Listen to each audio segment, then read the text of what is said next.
Good evening and welcome. Welcome to another exciting edition of the program, Liberia First on GHT Talk. Tonight, Wednesday, July 24th, 2024, the global stage lights up with Winfred Russell and Imam Mohammed Dukuly appearances on here tonight in a no-holds-bar interview. Winfred Russell is a candidate for Minnesota 38A district seat at the state capitol.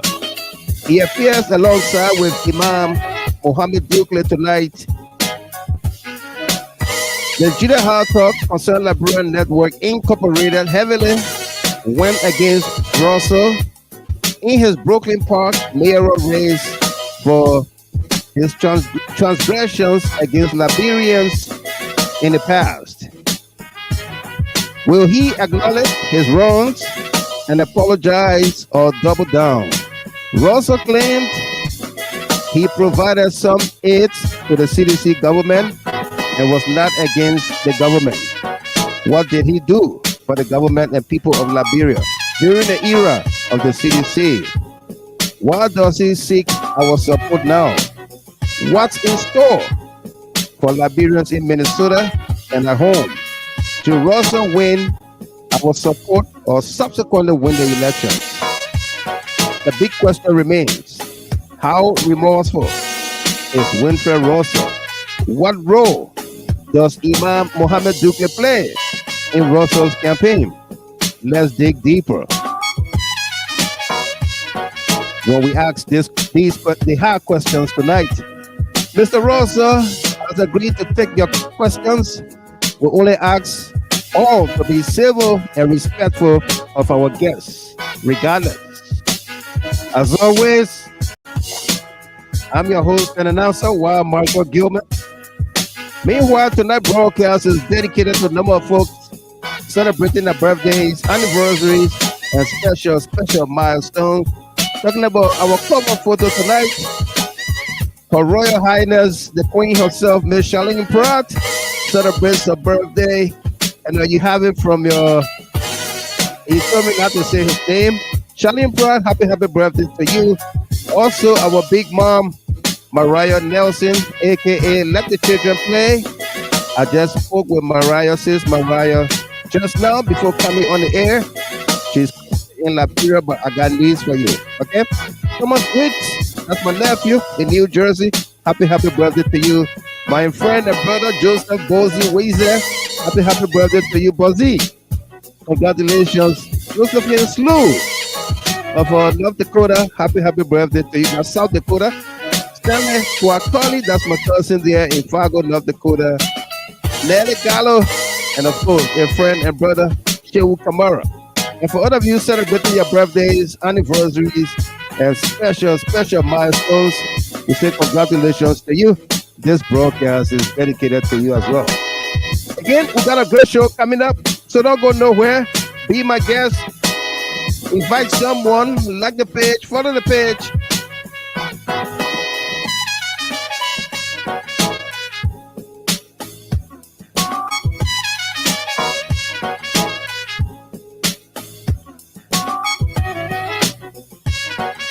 If you just joined us here, we say welcome to you. On this podcast, we insist to be civil with one another. There will be no curse words, no insults of any kind. So hey, please respect our guests also. Okay? A great show. We should have been on the air since 1 hour ago, but we are happy that we are on this time.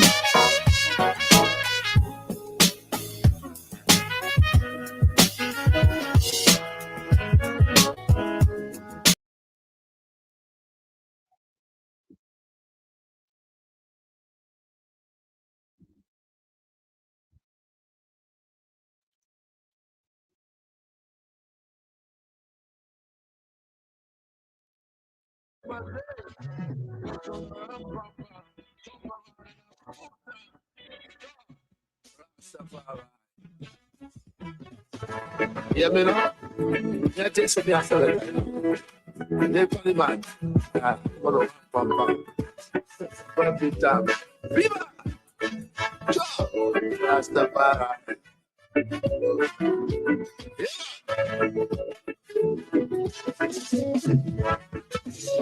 Happy birthday to you.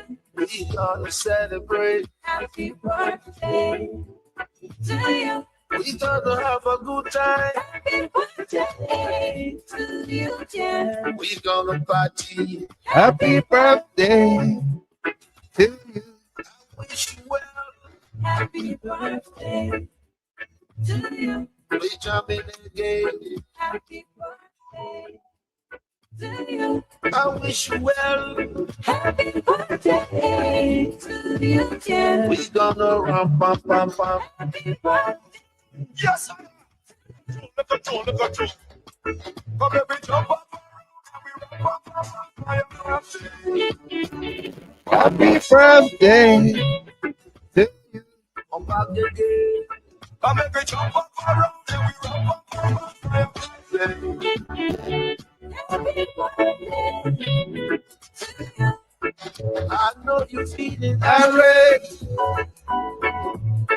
so we gonna run up, celebrate, and have a good time all night long. Happy, happy, Happy birthday to you. I wish you well. Come every jump up around and we run up. Happy birthday to you. Come back again. Come every jump up around and we run up. Happy birthday to you. Happy birthday To you. we gonna celebrate. Happy birthday to you. We gonna run up. Happy birthday to you, dear. I wish you well. Happy birthday. Tell me that again. Happy birthday To you. I know you feeling irate. Happy birthday to you. Don't so proud, my Mohammed. Welcome, my man. How you doing? Say the great I Yao. wish you well. Happy To you. Today is your birthday, So we gonna celebrate. have a good time. That's Ever living, ever living on fearful. enough. Fabulous and glorious birthday. Yeah, man. Get me now. Happy birthday to you. Happy birthday to you. Happy birthday To you, dear.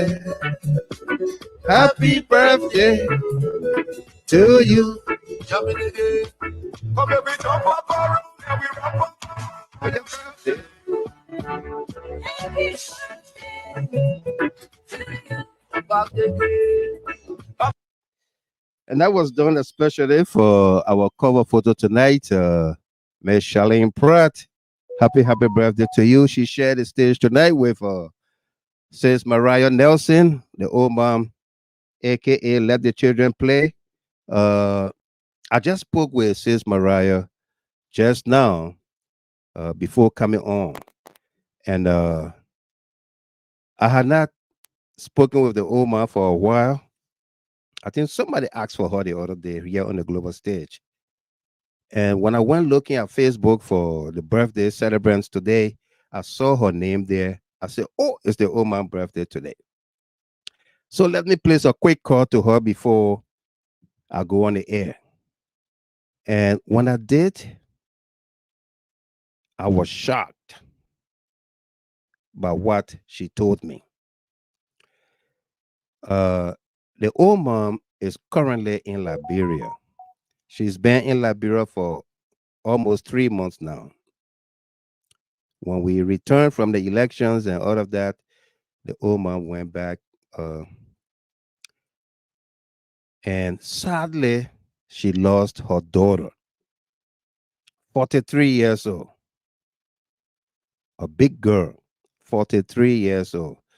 Says Mariah, let the children play, lost her daughter. And I didn't know anything about it.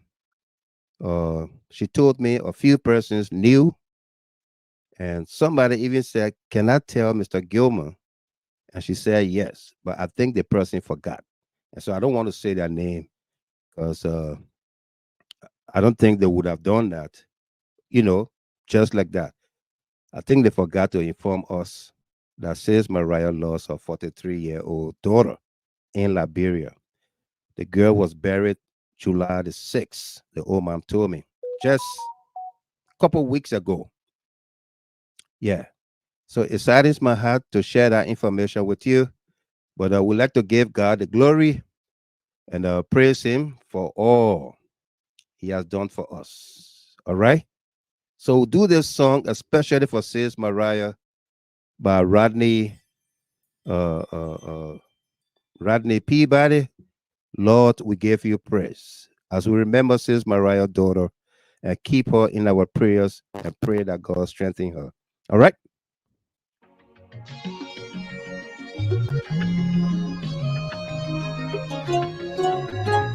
You're so good, good to me. For all you have done, Lord, I give you praise. You're so good to me. For all you have done, I want to give you praise. Say, Lord, you've been good to me. For all you have done, Lord, I give you praise. You've been, Lord, you've been good to me. For all you have done, I want to give you praise. Look at me, how you bless my life. For all you have done, I give you praise. I can testify of your goodness, for all you have done. I want to give you praise. You've been good, yeah. Good to me. Yeah. For all you have done. Oh, Lord, I give you praise. Yeah, Lord, you've been good to me. For all you have done. God, I want to give you praise. Looking back at my life, I can't imagine where will I be without you. It's only by your grace, by your grace, I can make it up. Where will I be? Oh, without you. Oh, you've been good to me. To me. All you have done. Lord, I give you. Lord, you've been good. Lord, you've been good to me. You already been good to me. All you have done. I give you praise. I got to praise. I got to praise.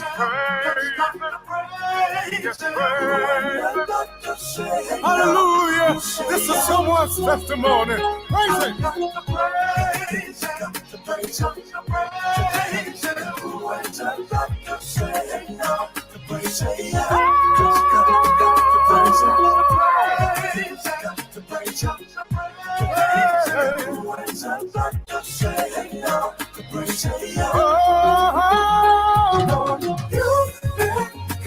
You ready be good to me, oh God. Lord, I give you. You've been good to me. All time. I wanna give you praise. Oh my God. You've been good to me. So many reasons to praise you, God. Lord, I give you. There is a reason to praise the Lord. There is a reason to praise the Lord. Cause you're ready to be good to me. I wanna give you praise. You're ready to be good. You're ready to be good. You're ready to be good to me. You're ready to be good to me. There is a reason to praise you, God. There is a reason to praise you, Lord. A reason to praise you. Yeah. praise him, praise him, praise him, praise him, yeah, praise him. Minister Prince Shema, Lord, we give you praise. we give it a praise, Lord. We give you the praise. Hallelujah. Hallelujah. Woo.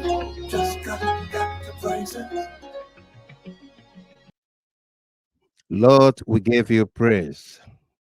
Song sung there by Rodney P.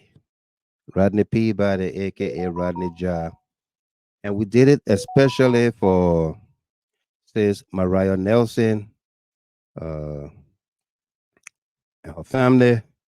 Today is the old man's birthday. Let the children play. For those of you just coming on.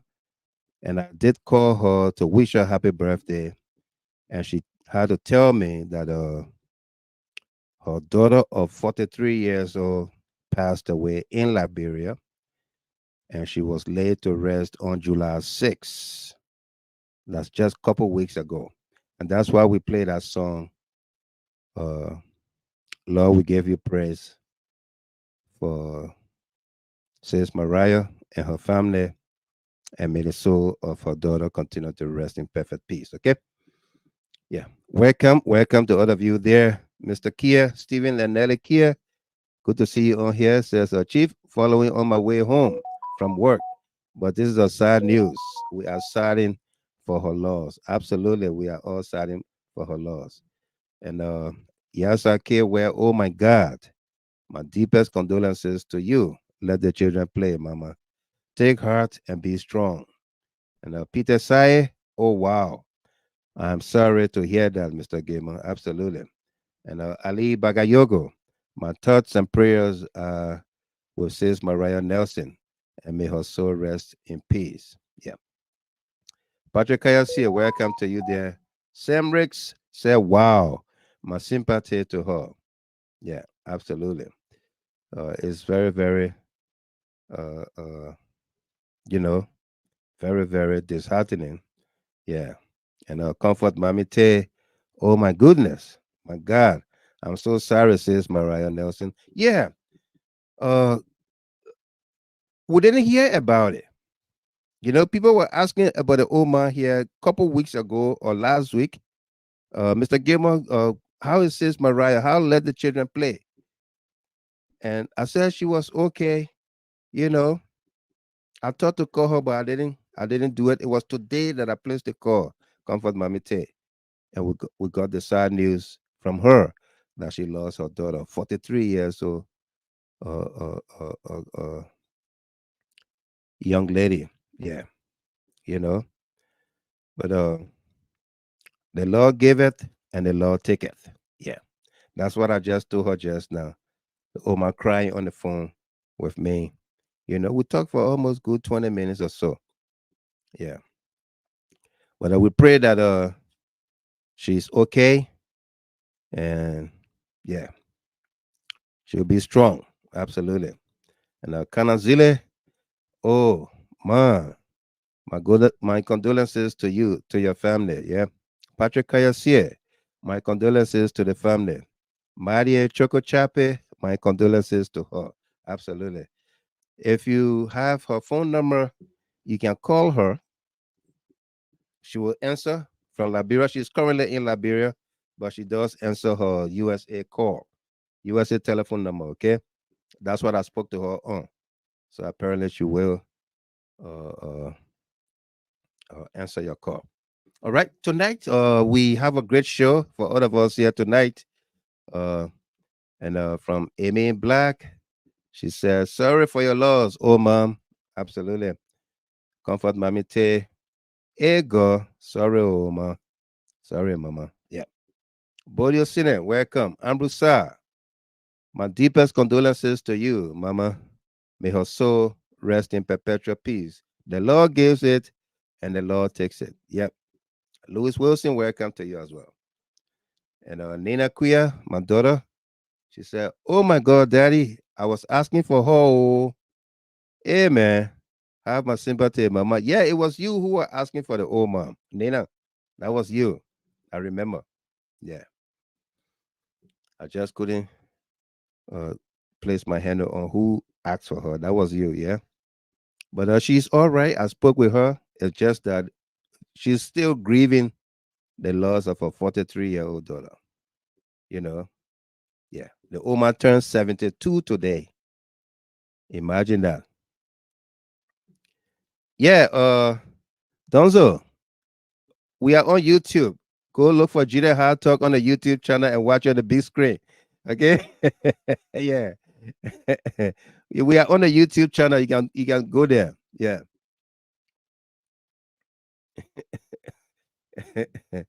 Yeah. Jerome Swenson. My condolences to you, Mom. Absolutely. And Sam Ray, Mr. Gamer, you see the mystery of God. You know why you made that call today? A divine reason, Mr. Gamer.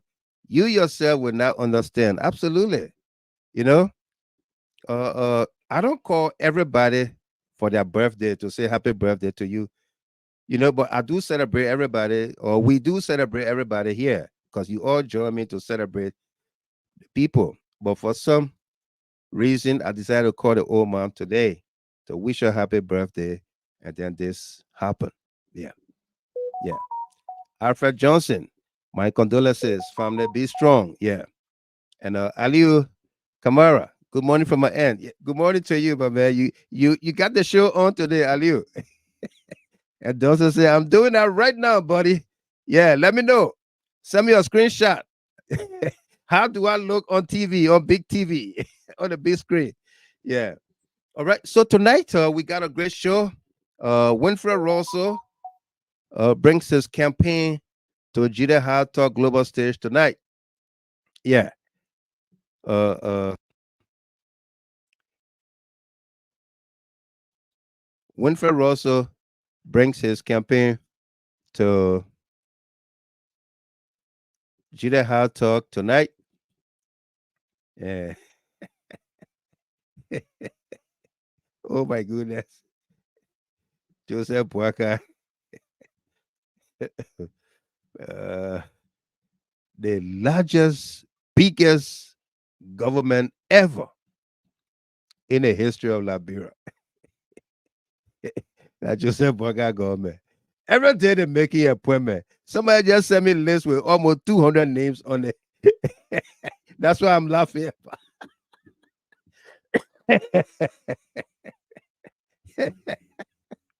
No, I'm not kidding. Somebody just sent me. Somebody just sent me. Uh, a list of Boaka appointment. Almost 200 names. Confirm Mamite. Can you imagine that? Moses Mullenberg, welcome. Yeah. The man, every day Boaka appointing people. Every day, every day. All right. So Winfred Russell comes to Jida Hard Talk tonight. In a moment, we're gonna be bringing him in along with with his uh, uh, uh, with the Imam of the Imam Mohammed Dukuly will be joining us here momentarily. In a moment, we're going to be bringing in Mr. Russell and his campaign team. They are our special guests on here tonight to answer the hard questions as they seek our support. All right. So, Mr. Russell, as you may be aware, is a candidate for. That's my buddy Donzo. Donzo just sent me a screenshot from his big TV, a flat screen, and watching from his flat screen there. Just send me a screenshot just now. And that's so awesome. Unique. Thank you very much, Donzo. All right. Winfred Russell is a candidate for Minnesota 38A district seat at the state capital. He appears alongside with Imam Mohammed Dukuly tonight. All right. In a moment, they're gonna be joining us, and we're gonna bring you the full no holds bar interview. Okay. But first, let's talk a little bit as we anticipate their arrival here. Let's talk a little bit about uh, what we expect from Duns or from Russell and Imam Mohammed Dukuly, as well as happenings around our country, Liberia, today. All right? Yeah. What happened in Liberia today? Current events, stories we are working for you, and what have you. All right? And Ali Kamara said, Mr. Gamer, you put me outside for school fees. Oh, anyway, I come in peace. Absolutely. I'm sorry, okay? You will take makeup. Yeah.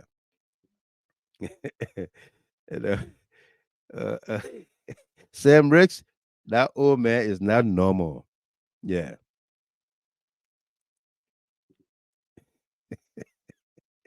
Poor man lawyer. Y'all keep forcing Winfred Russell on GHT. Snake is not a pet. I know. We're not forcing him. Yeah.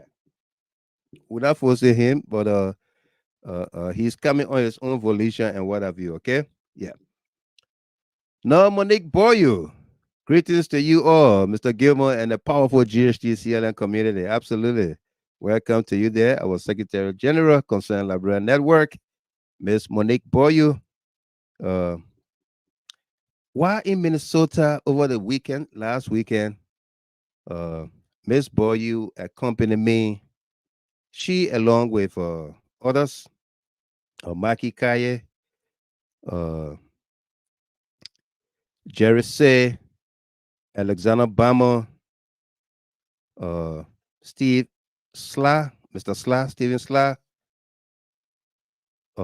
accompanied me to the meeting to meet with Winfred Russell and his campaign team. Uh, Confident D, Comfort Mamite were all supposed to be Pat, but Minnesota is such a place that the happiness when you think is one thing going on, there are many other things going on, especially on the Liberian weekend off. The Liberian weekend off, forget it. Minnesota do it so big, they do it in doubles and triples until uh God forbid, last weekend, at least there were two funerals in Minnesota. Yeah, there were two funerals. I attended both funerals. All right. There were several parties, graduation parties, birthday parties, you name it, several of them. And I mean, I was like, Minnesota, what happened? Yeah. But thank God we made it there and back, despite the problem with the airlines. You know, the internet and the computer hasn't been too friendly with the airlines, especially Delta that we flew on. Uh, I'm grateful and thankful that we were able to go in and out of Minnesota without any problems. Yeah.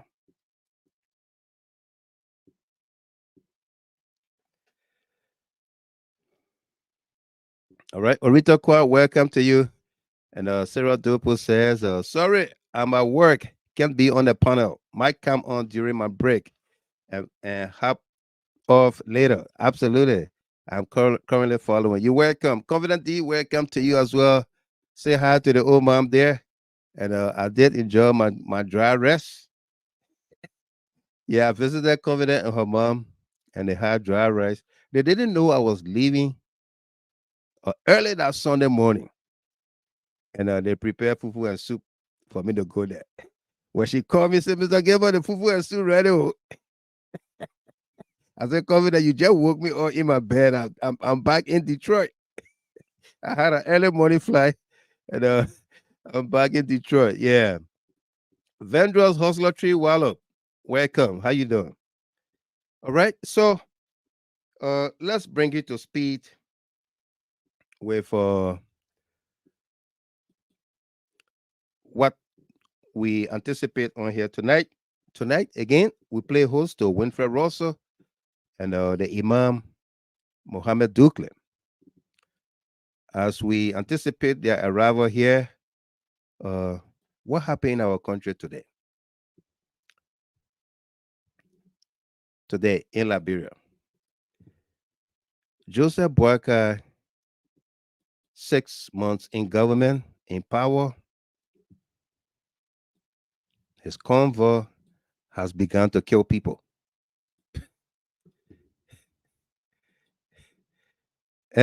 William Sagba Davis, Joseph Boakai, 6 months in power, his convoy has begun to kill people. His aides and our nephew kill people, and he's not happy with that. His convoy got to kill people, injured bunch of Liberians and what have you. 2 people died instantly. May their souls rest in perfect peace. All right. Uh, that country needs healing. Joseph Boakai himself needs to pray. That statement he made that he would dance with the devil to be president, and if he's not president, that would be the end of this country. He has to pray about it. All right, he has to pray about it. Absolutely, he has to pray about it. Mark Jabate is threatening the life of Yekeh Kollubah. Yekeh posted that Mark Jabate called him on the phone and said, if you don't stop insulting the president, Joseph Boakai, I will use mercenary on you. All right. I believe that's the word Mark Jabate used, but Yekeh wrote, he misspelled the word typo. He said machinery.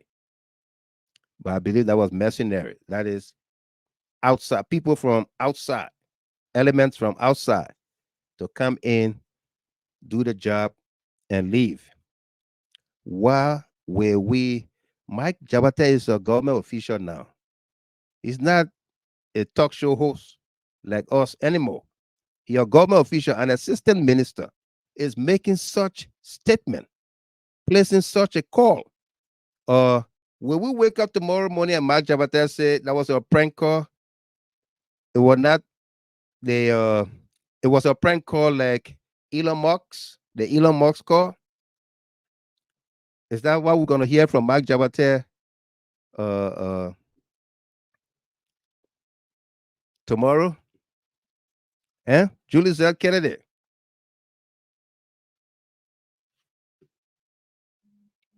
Yeah. Absolutely, Cyril Dopo. They were the one who were killing people, you know, and trying everything humanly possible to blame it on innocent people. Yeah. Okay. Yeah. While we anticipate our guests on here, Eric Taylor, welcome. We posted a heading, something that we are digging into earlier this morning, that says the 2029 plot and process of eliminations has begun with Yenswa's death. George Manuel Weah is the main target. Politics of strange bedfellows, collaboration with the enemy. All right. I guess some of you got the quotes. That was a heavily coded headline or story. Yeah, that was a heavily coded headlines. All right, and I read some of your comments. The 2029 plot and process of elimination has begun with Yinswa's death. What did we mean by that? We've told you here in the past that this government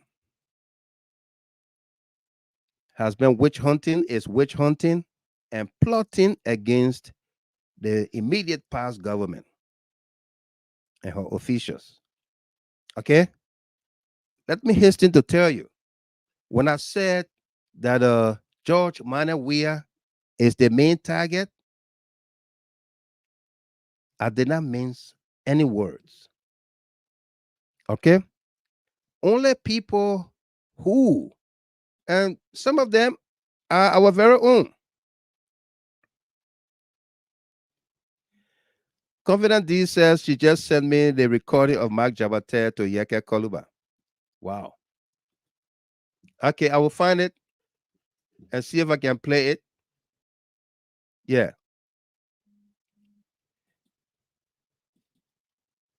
You sent it to GHT, right? Yeah.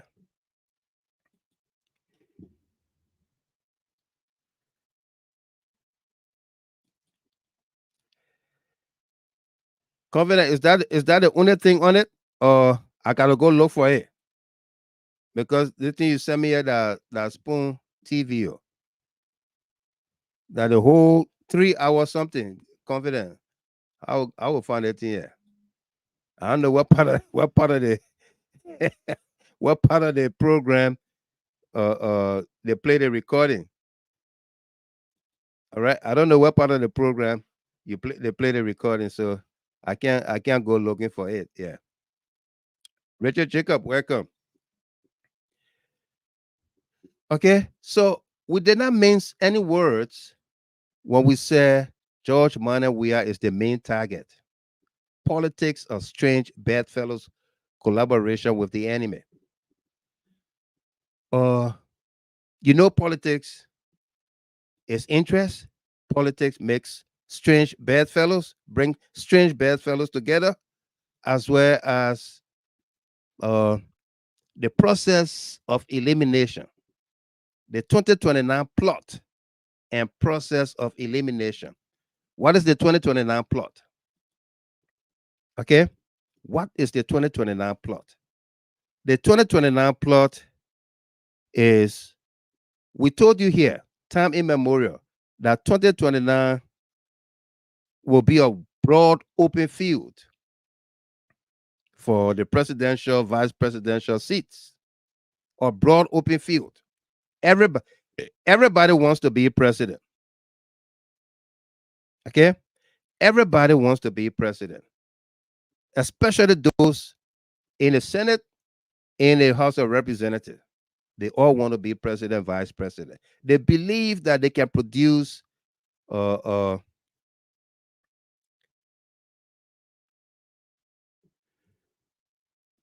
they believe that they can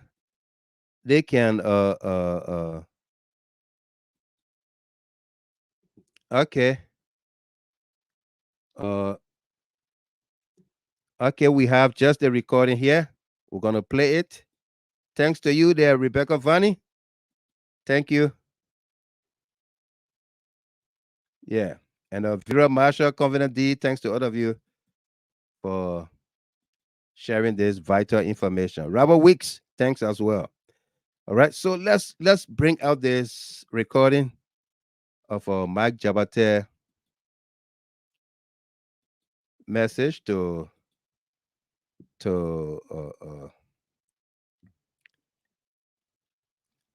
Yekeh Kollubah.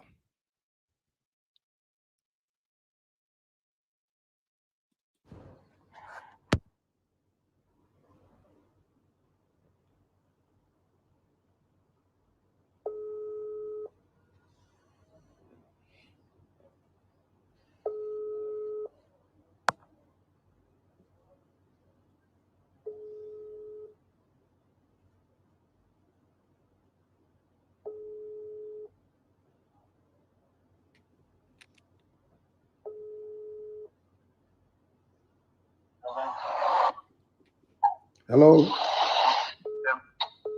Hello?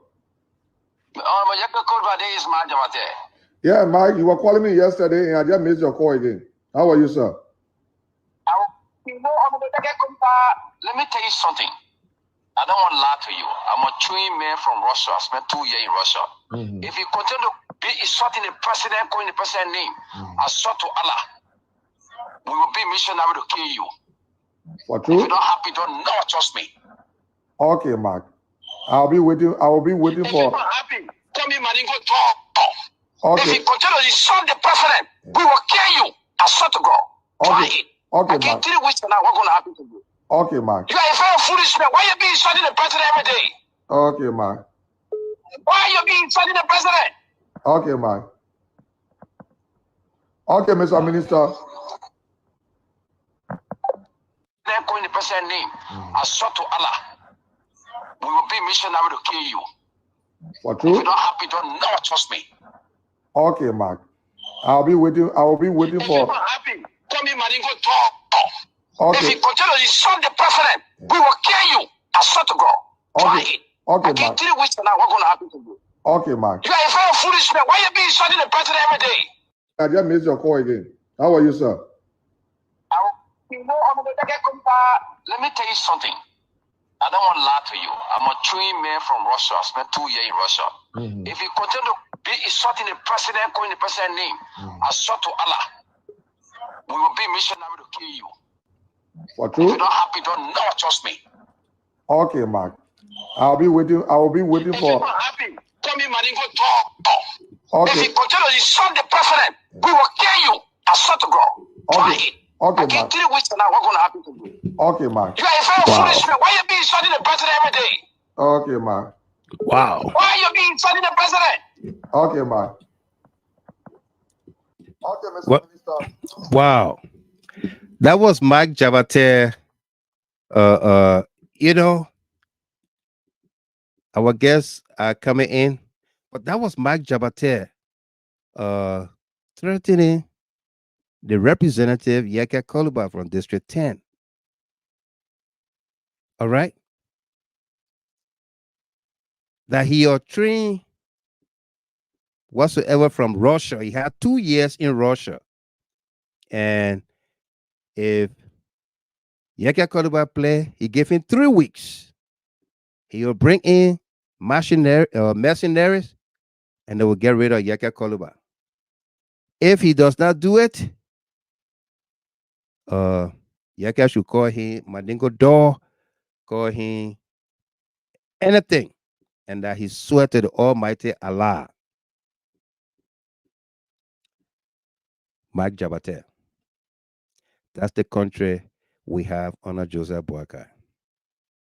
And they are witch hunting people for whatever reasons. Our guests are in studio. Let's bring on Mr. Winfred Russell. Mr. Russell. Yes, sir. How are you? I'm great. How you doing? Welcome. Thank you. Yeah. The lady behind me, she insisted that we celebrate her today. So her sweetheart paid enough money to be on our cover page. All right. Okay. But this is Julia Hard Talk. You see the logo up there. This is Julia Hard Talk. It's no yeah. But welcome to the global stage. It's great to have you on here tonight. I know we scheduled for 7 p.m. Eastern, 6 p.m. your time. But like they say, man proposes, God disposes.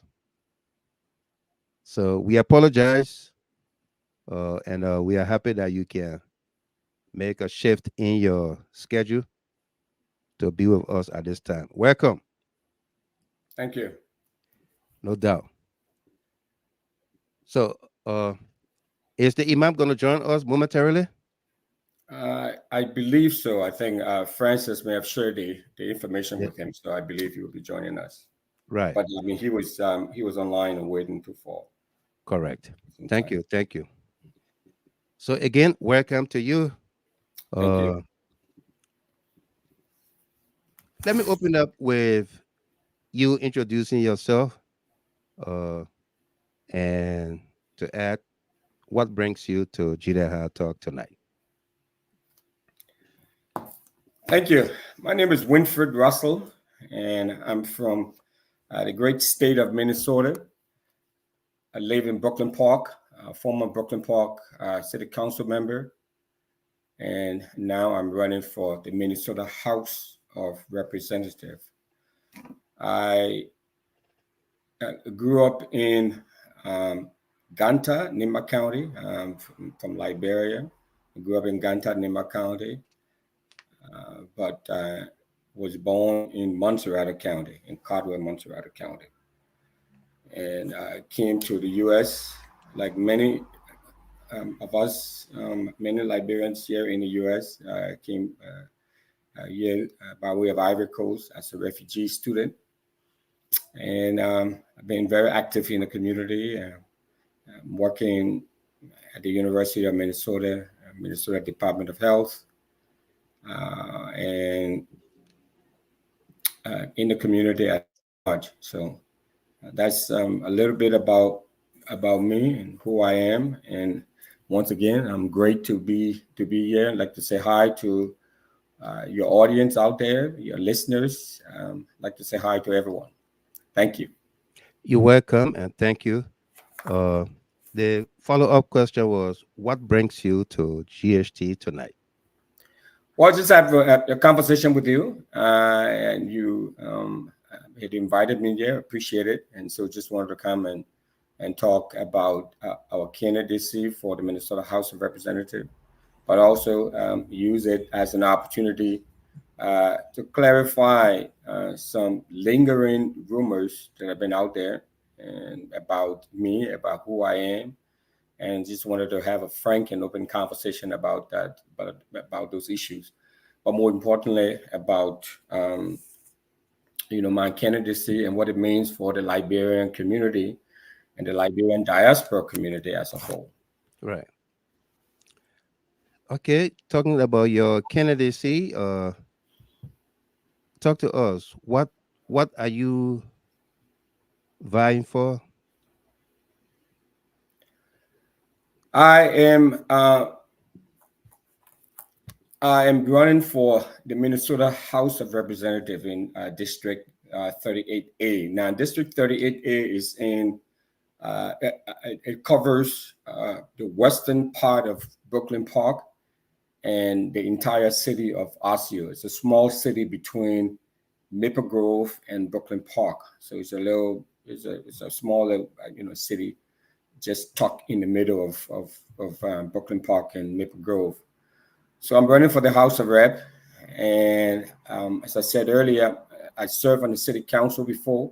So I think this is the logical next step to run for the House of Rep, because our representative now, our current representative, is retiring, and so I'm running to replace him. So I'm here to ask for your vote and your support, and please show up to vote for me at the Brooklyn Park City Hall. Now you can vote early, or the Osseo City Hall in Osseo.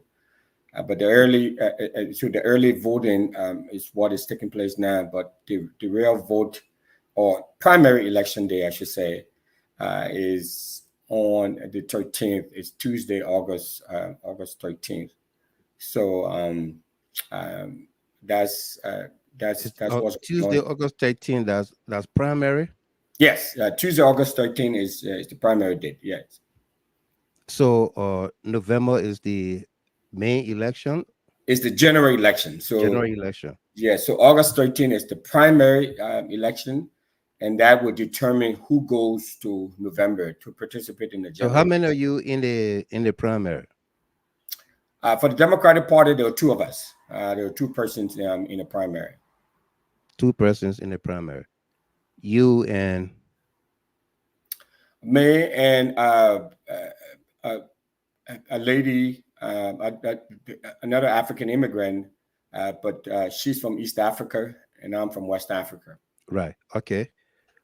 So the both of you are within the Democratic primary.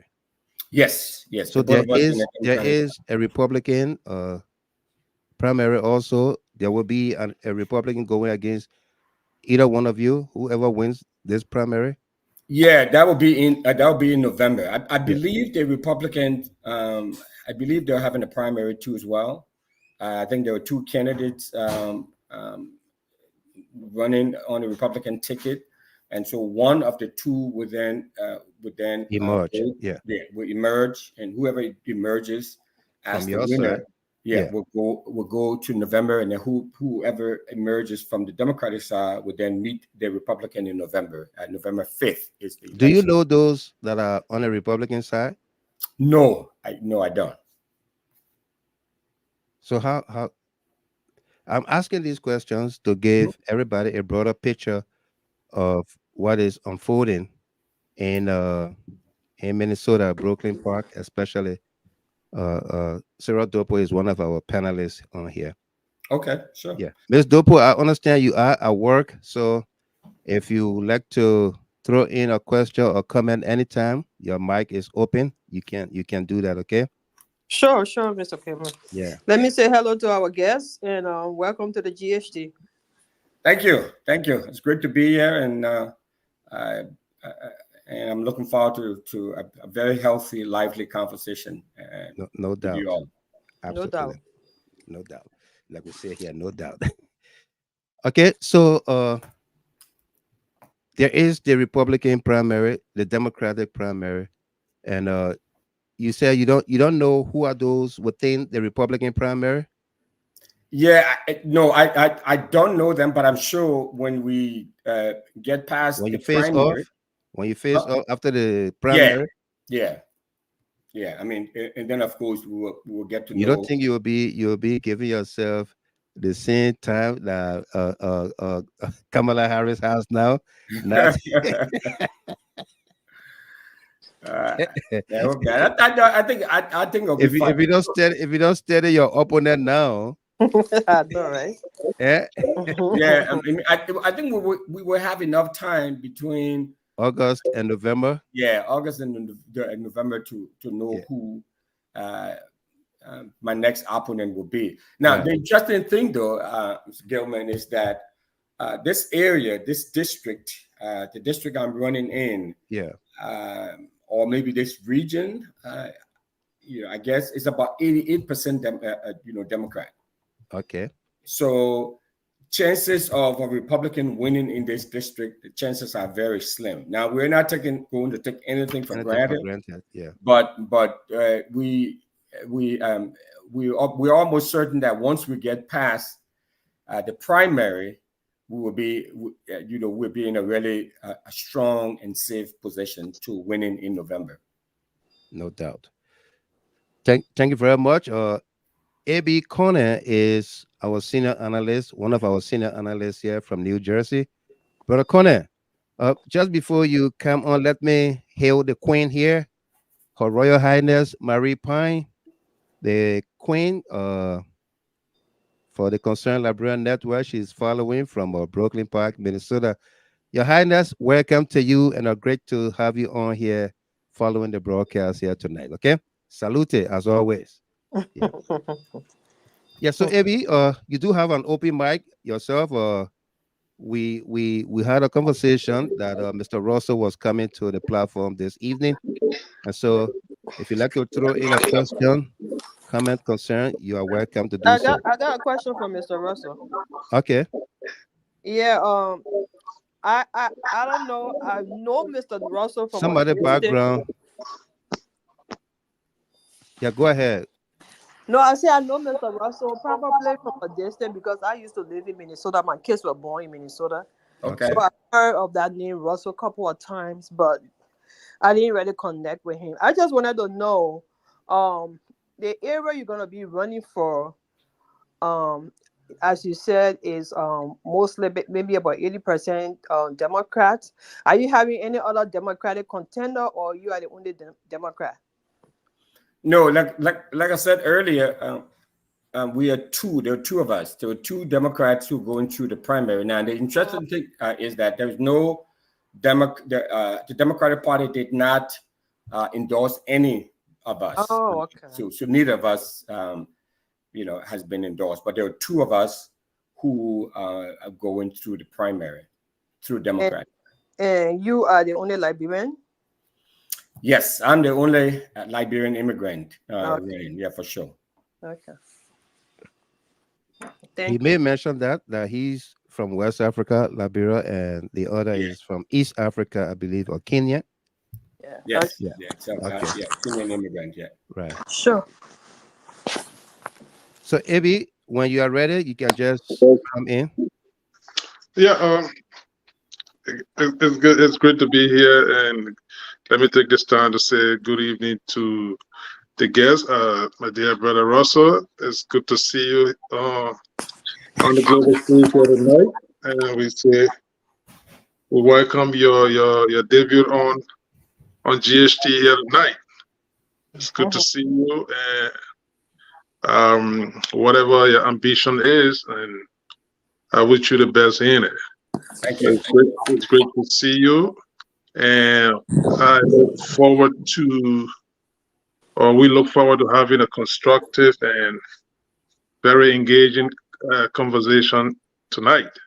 Yeah. You know, and I wasn't in from the beginning, so it's obvious that you have kind of gone over a few things. So I hope I will not be repetitive on some of the questions or some of the engagement, so to speak. Then I think somebody's background is a little bit noisy. Okay. Go ahead. Yeah. So, but like I said, I hope I will not be repetitive on some issues that have been asked already. But it's good to be here, and before I engage you, I will listen in a little bit and see. Obviously, like we had a conversation with the backs, from my dear brother Gilman. Indeed, you were expected to come on the platform tonight, right? But just before going in, what is your prospect? I mean, given between 1 and 10, what is the prospect? How do you weigh a prospect of winning? My prospects are great. I think from 1 to 10, I would put it at a high 8. I think. So meaning you got 80%. 80%. Yeah. Okay. Okay. Have you conducted any internal polling to measure such prospect? I mean, to see what you anticipate? No, at this level, it's just purely out of confidence, and there's no polling done, and we have not done any internal polling either. But it's just strictly anecdotal. So there's nothing scientific about what I just said. It's strictly based on. Okay. It just is like high anticipation. Yeah, high anticipation, but it is self-confidence. Yeah, it is backed by the fact that I have a really good name recognition, having served in the Brooklyn Park City Council, having lived in the district for over 20 years and been engaged in a lot of and connected to a number of community groups here. And we've worked on many boards and commissions and advisory boards and commissions. So I'm well I'm well known in the area. So and my opponent has not served in any position before. I mean, this would be her first elected position. I've had I've served elected position. I've served the community in so many different capacities. Okay, that's a fair thing to sell, especially in the electoral cycle wherein you feel that you have done such for the community. And now I know those are just the softball question that will be coming in, but like I said, I don't know where are we right now. That was just the introductory part of it, but it's great to be here. We will delve into a lot. We will have further conversation, but I'm happy to be here to engage you tonight. Okay. But again, I'll swing it back to you in the meantime. Thank you very much, Ebi. And we're going to be reading some comments as well. Peggy Lenore, Mr. Rosa's opponent just moved to the area last August and has no government experience. Winfred's experience breeds a lot of confidence in his chances for success. And a poor man lawyer, LRB, this interview is like putting hyena and leopard in a cage to play. And this from Henry Peabody. Said, greetings, Honorable Winfred Russell. Yeah.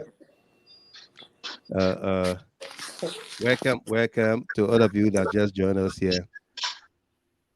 Mr. Russell,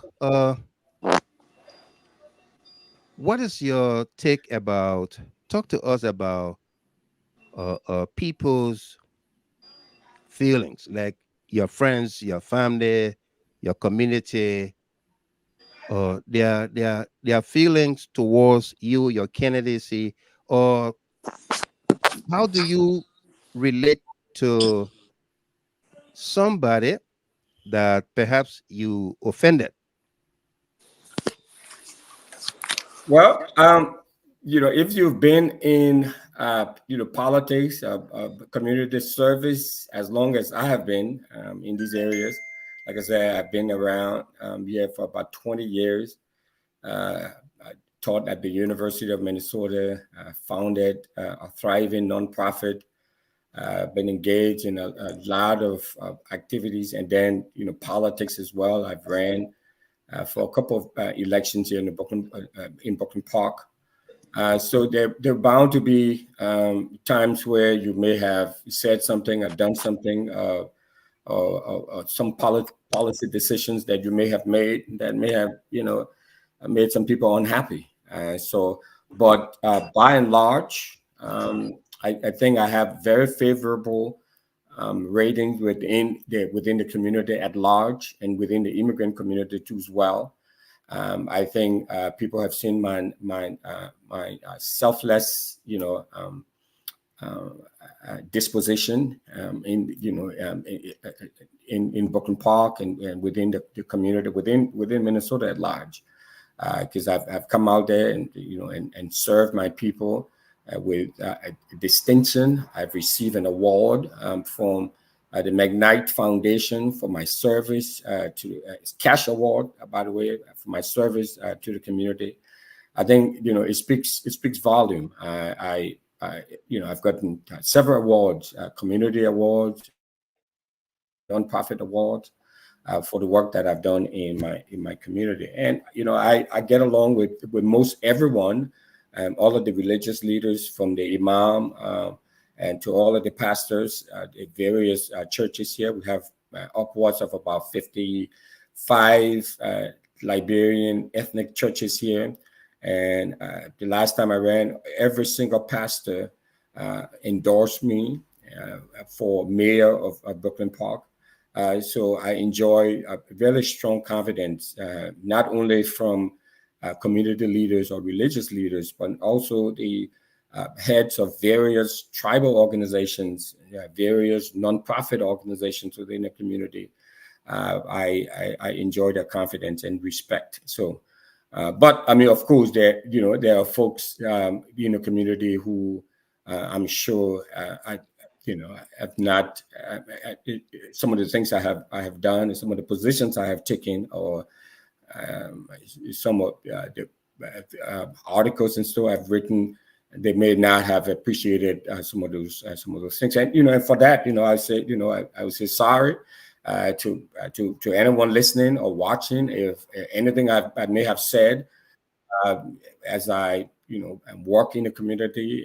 If I come across negatively or the wrong way, I'd like to say sorry, but I can guarantee you that all of the positions that I have taken and all of the things that I've done is not being personal, is not being directed at any one particular group or any one particular person. But naturally, when you're in the political space and the ecosystem within which we operate, you're bound to ruffle some feathers or make some people unhappy. I asked that question because I'll be honest with you. Uh, a tons of Liberians and people that follow us that are part of our organization gave us hard time to bring you on here to talk to us here tonight. That Wynfred is not remorseful. He will not say sorry, but I just heard you said that. But let's take a little further. Are you sorry because you want the support of Liberians or this platform, the CLN, or you are sorry because it's the right thing to do, to let bygones be bygones? No, I mean, if you have followed me, Mr. Gilman, and most folks who have followed me, especially those who live in this area, in this district, go to churches, to every event that I go to, a public event, long before I started running for the Minnesota House. I've always made it my duty because, people can interpret things, every which way. You know what I'm saying? You don't have any control over how people interpret things. So it is my genuine effort to tell folks, say, hey, I'm not perfect, and there's no perfect politician or No perfect perfect person, thing, yeah. So I may in my heart of hearts, maybe doing all what I think are the right things, but that may be perceived by someone else, as they said, it's not about how you feel, or it's not about what you say, but it's about what you say, and how it made somebody feel, and Right. so I genuinely, try to reach everyone to say, hey, there's a saying back home. I remember, my grandfather used to tell me this, but it's a pretty common saying that, sometimes, you can insult a person's mother, but it depends on how you say it would make the person want to To slap laugh, you. to Yeah, laugh or get mad. exactly. Yeah. You know what I'm saying? So, I come from that school of thought, so there's no question about it. Like I said, the length of time I've been in the community and the length of time I've been engaged and working in the community, I may have offended, a lot of people. That is not lost on me, so I'm not big, to say sorry. So the folks who told you that, oh, that guy,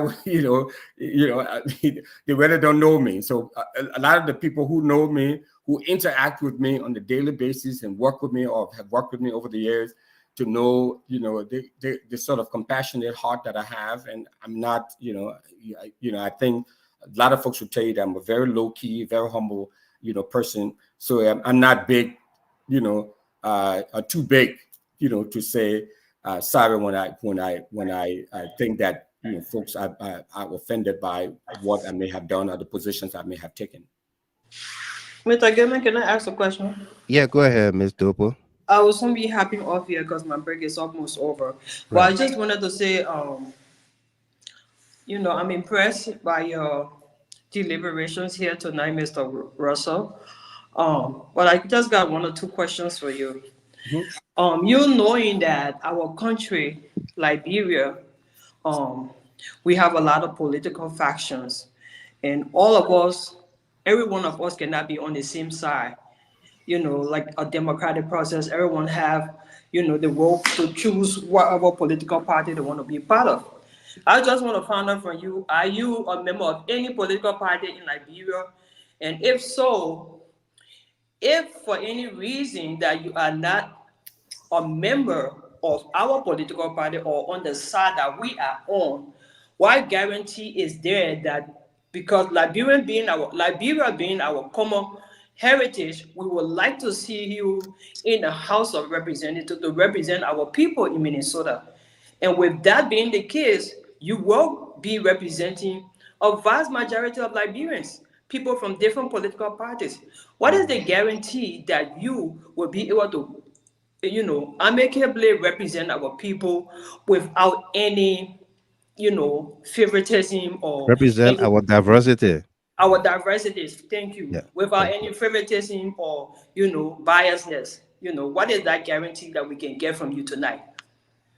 Well, you know, I think it's a beautiful question, and I appreciate that. So the guarantee is that, you know, you just follow my track record and look at what I've done in the past. I mean, the good thing is that everything I have done, man, is documented, and you can check them out. You know, so it's not what people may tell you, but you can go there. You can even go to the city of Brooklyn Park, and the city of Brooklyn Park, for example, will tell you how much money I got paid serving as a city council member. So my record is an open book for everyone or anyone to dissect and look at and checked out and all of that. So, I'll just go back to start from what you asked earlier. I'm not a member of any political party in Liberia. I've never been a member of any political party in Liberia, but I'm a commentator. I'm a writer, you know, not professionally, but I bring people together. I'm a networker. I connect people with resources. I founded an organization in Minnesota that is called, you can go online, you can also check that out. It's called the African Career Education and Resources Inc. It goes by the acronym ACER. Doing a lot of work in the community, building wealth, providing services to a host of people, Liberians, non-Liberians, Asian, diversity of folks who live in this district. So you can check my track record and know what I have done and what I will continue to do, that I have diligently and respectfully represented my community, my district, and my people, with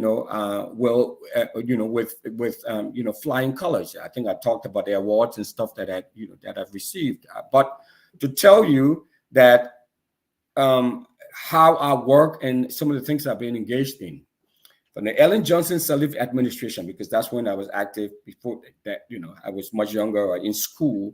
But from the Ellen Johnson Sirleaf administration, when I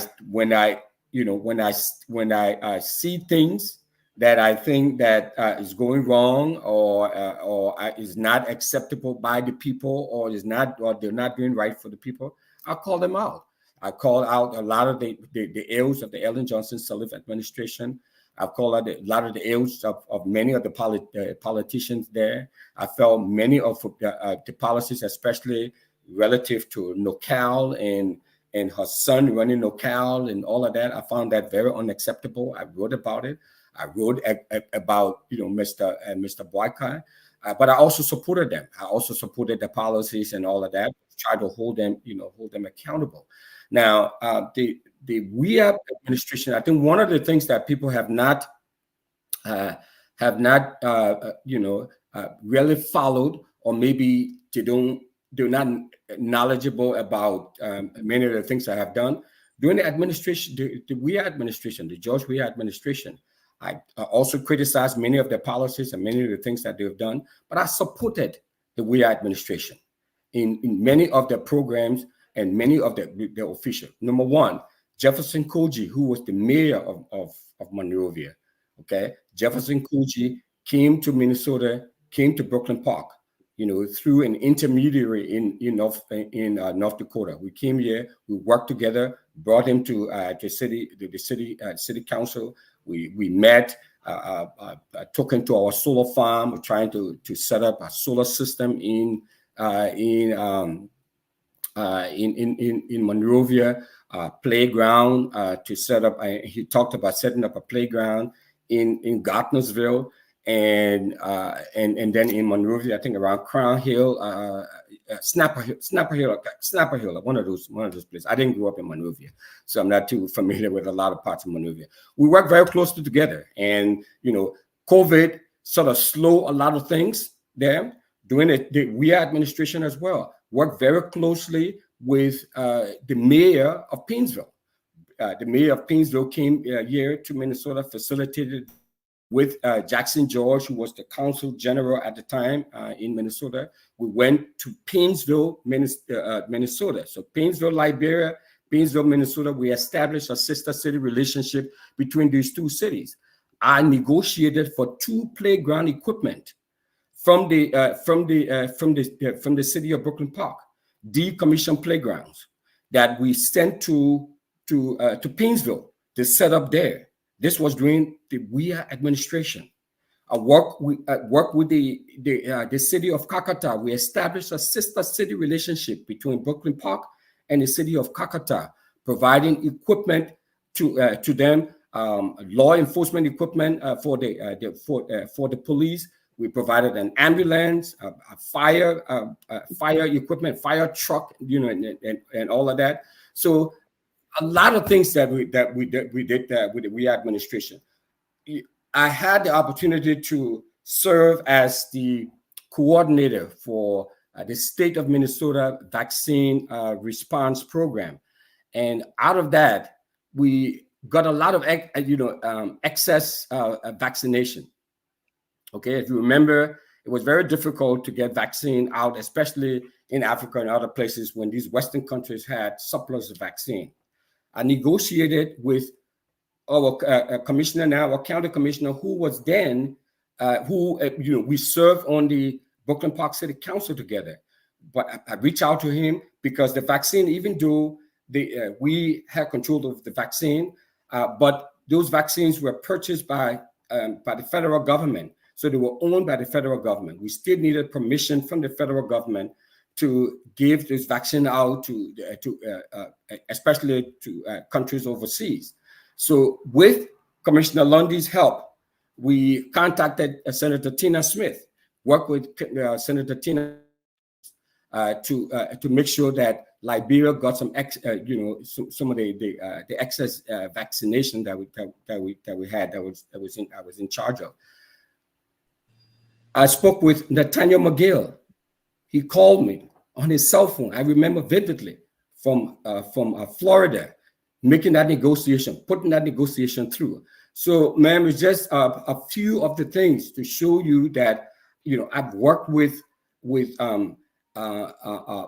all of these governments and all of these politicians. If they do something that I feel that's not in the interest of the people, I'll call them out. But it's not because I'm tied to or aligned with any political party. The former police chief, Patrick Sudu, and I worked together too very closely. Brought him here, introduced him to our police. We set up a program with the Liberia National Police, give them uniform, give them a lot of accessories. Tons of them. I have the pictures to show you. So I've worked with all of these guys who were senior members of the Weah administration. So that should tell you what I would do when I get at the state legislature. So my work is not just with one group of folks. I work with everyone. I lead a clinic. I sponsor the vaccination clinic. Especially in Nimba County, where I grew up, and around Monrovia. I don't come on Facebook and make a lot of noise about it, but these things have been going on for the last 2 or 3 years. Mr. Russell, that was Ms. Dupo. Thank you very much. You want to follow up? Or? I need a quick follow up, Mr. Gibbon. Okay, go ahead. Then I will come. I'm just gonna be very brief and hop off. Mr. Russell, I want to thank you so much for everything that you've explained. Like I said, for me, it is my desire to see one of my own at that legislature in Washington, D.C. And in order for us to be able to support any of our brothers or sisters over there, we got to be very clear that, that when you get over there, you will represent our country and the diversity of our country. And so I'm impressed by everything that you said. Thank you. I just want to know if you have any website that we can follow through on some of the things that you discussed. Number one. Number two, let's bring it down back to Minnesota. You're going to be representing the people of Brooklyn Park. My kids were born in St. Louis Park, not Brooklyn Park, but I lived in Brooklyn Park before. So I know most of my people over there, friends and relatives. Most of the things that you just explained are beautiful things that you've explained about yourself and some of the things you have done, some of the administrations you have worked with. But let's get down to the nitty-gritty, like your interaction with some of the people in Brooklyn Park. Do you know or do you remember any negativity or any bad blood that you may have caused to any of our people in Brooklyn Park that is causing them or some of them to not want to, identify with your campaign or vote for you? Do you remember anything of such? Like I said, ma'am, earlier, I think, I'm not sure if you're on the show then, but I openly said that, for the length of time, my service, it's very possible that I may have said something or have taken a policy, position that may have not gone well with folks. And for that, I'm sorry. I think I came out of the gate, saying that. Except where you come to me and and tell me something that that I may have done, specifically, and we can talk about that. But like I said, in general, I don't particularly know of anyone in Brooklyn Park or anything in Brooklyn Park that I have done. I know. There was a time I was on the city council, and the Liberian community came for some resources to support the nursing program, and I asked them, to try to hold them accountable. That's my job, city council member. I asked them how going to spend the money, and some people didn't like me asking. The community leader, questions like those. But other than that, except you want to be more specific, but I don't know of anything that folks have come to me and said, hey, you step on my toes. Have you done this? Have you done that?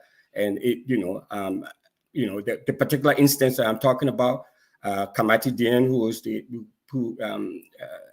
executive director of the Liberian organization here, came to me and he said, look, man, and we talked about it. He said, hey, I didn't like the way you were questioning me on, when we went to get the money. I mean, even though I voted for it, I supported it wholeheartedly, but, I thought that, I needed to ask some questions. I asked some questions, and you didn't particularly like that. And we came and talked about it, and we squashed that. He said, okay. And I said, hey, I was trying to do my job, and this is what I was doing. He understood that. I understood where he was coming from, and that was it. All right, thank you, sir. I will just give the chance to my other panelists. Mr. Gilman, I'm happy. Thank you, Ms. Dopo. Thank you. Taking enough time from your work schedule to be here. Thank you. Yeah, AB. Yeah, my brother. Yeah. Thank you. Again, my dear brother Russell, thanks for all of the highlights you have given here tonight on the issues. But let's get to the chase of the situation. I know you are on this platform tonight. I mean, from the backdrop that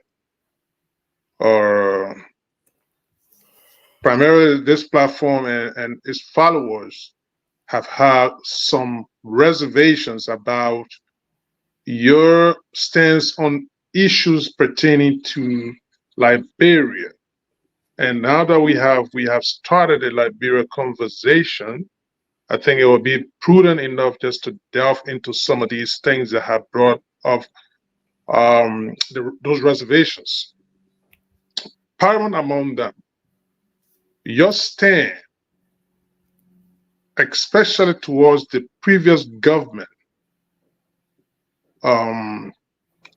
it's clear that there are a lot of people, especially within your own cycle, forget about Liberia, it's about within the very Brooklyn Park and Minnesota, at large that have had serious reservation with you, with regards to some of your stance on the issues.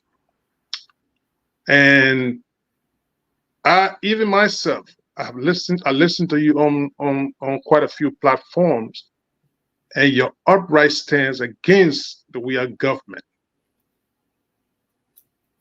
I must commend you for the fact that you play roles in helping in so many other sectors, like you stated. Though I've not seen those pictures, or I have really not followed your website to see those issues they talk about. But obviously, if you say in the public, let me need to say that's something that you have already gone through. But my question to you here tonight, you were very critical of the Weah government to the point that you wrote quite a few times and you vocalized them on platforms. You literally, I think there was a time that I even listened to you there. You said, I think I might not give your statement verbatim, but I think you stated that the Weah government was the worst government in Liberia's history at one point.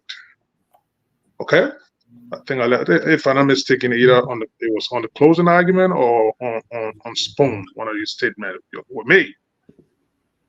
I mean, in retrospect, now that you have the current government that you wholeheartedly supported, to the point that when the standard bearer at the time visited Minnesota, you were involved with his visitation there, attended the programs and everything. And I mean, it was a full-throated support.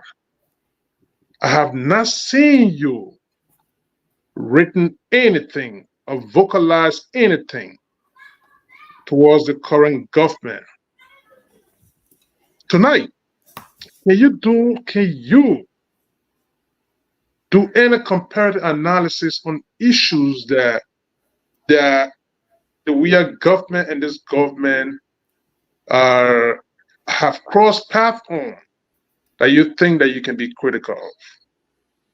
Is everything going on right with this government, or have you vocalized your opposition to anything to this Baka-led government in Liberia? That's one. Two,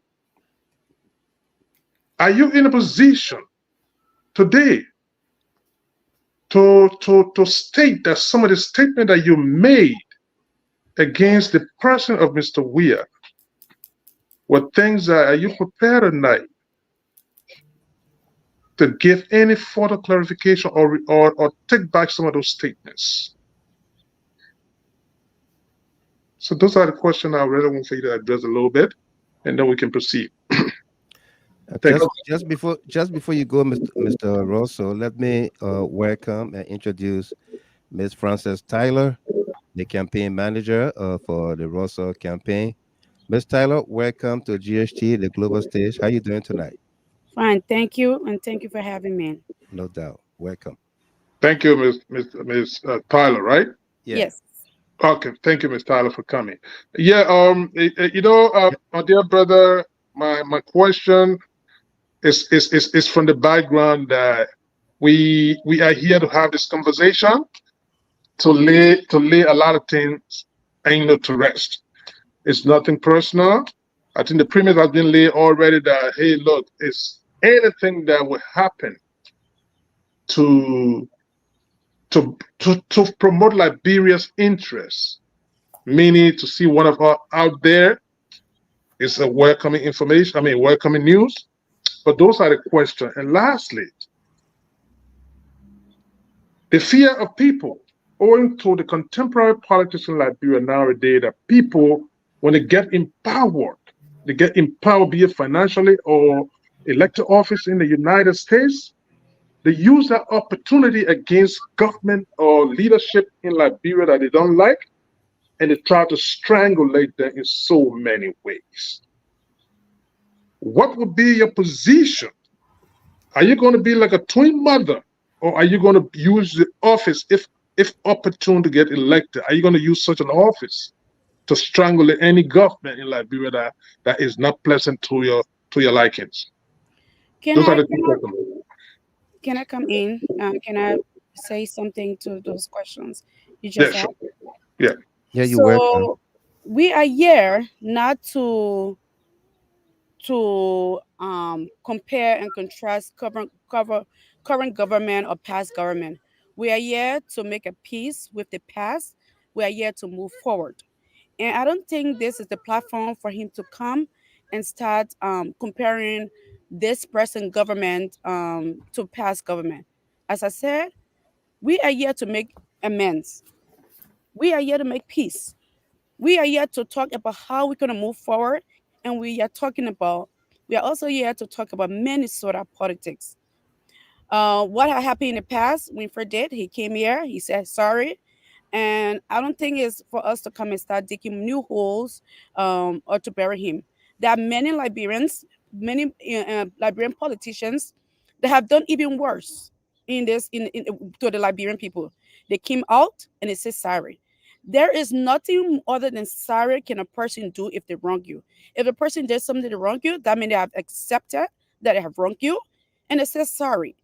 And I'm sure you that are here, you have wronged people before. I don't think you can go back in the past and undo a wrong, right? There's no way possible.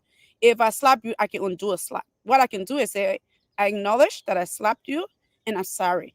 And it's for you, to accept this sorry and forgive to forgive that person. There have been, as I said, a lot of Liberians that have not even in Liberia, in America, other places that they have the wrong people and they come up and it says sorry and people forgive them and we move forward and then you watch and see if that person is going to do the same thing again. But to continue to crucify the person over and over, I don't think that's helpful.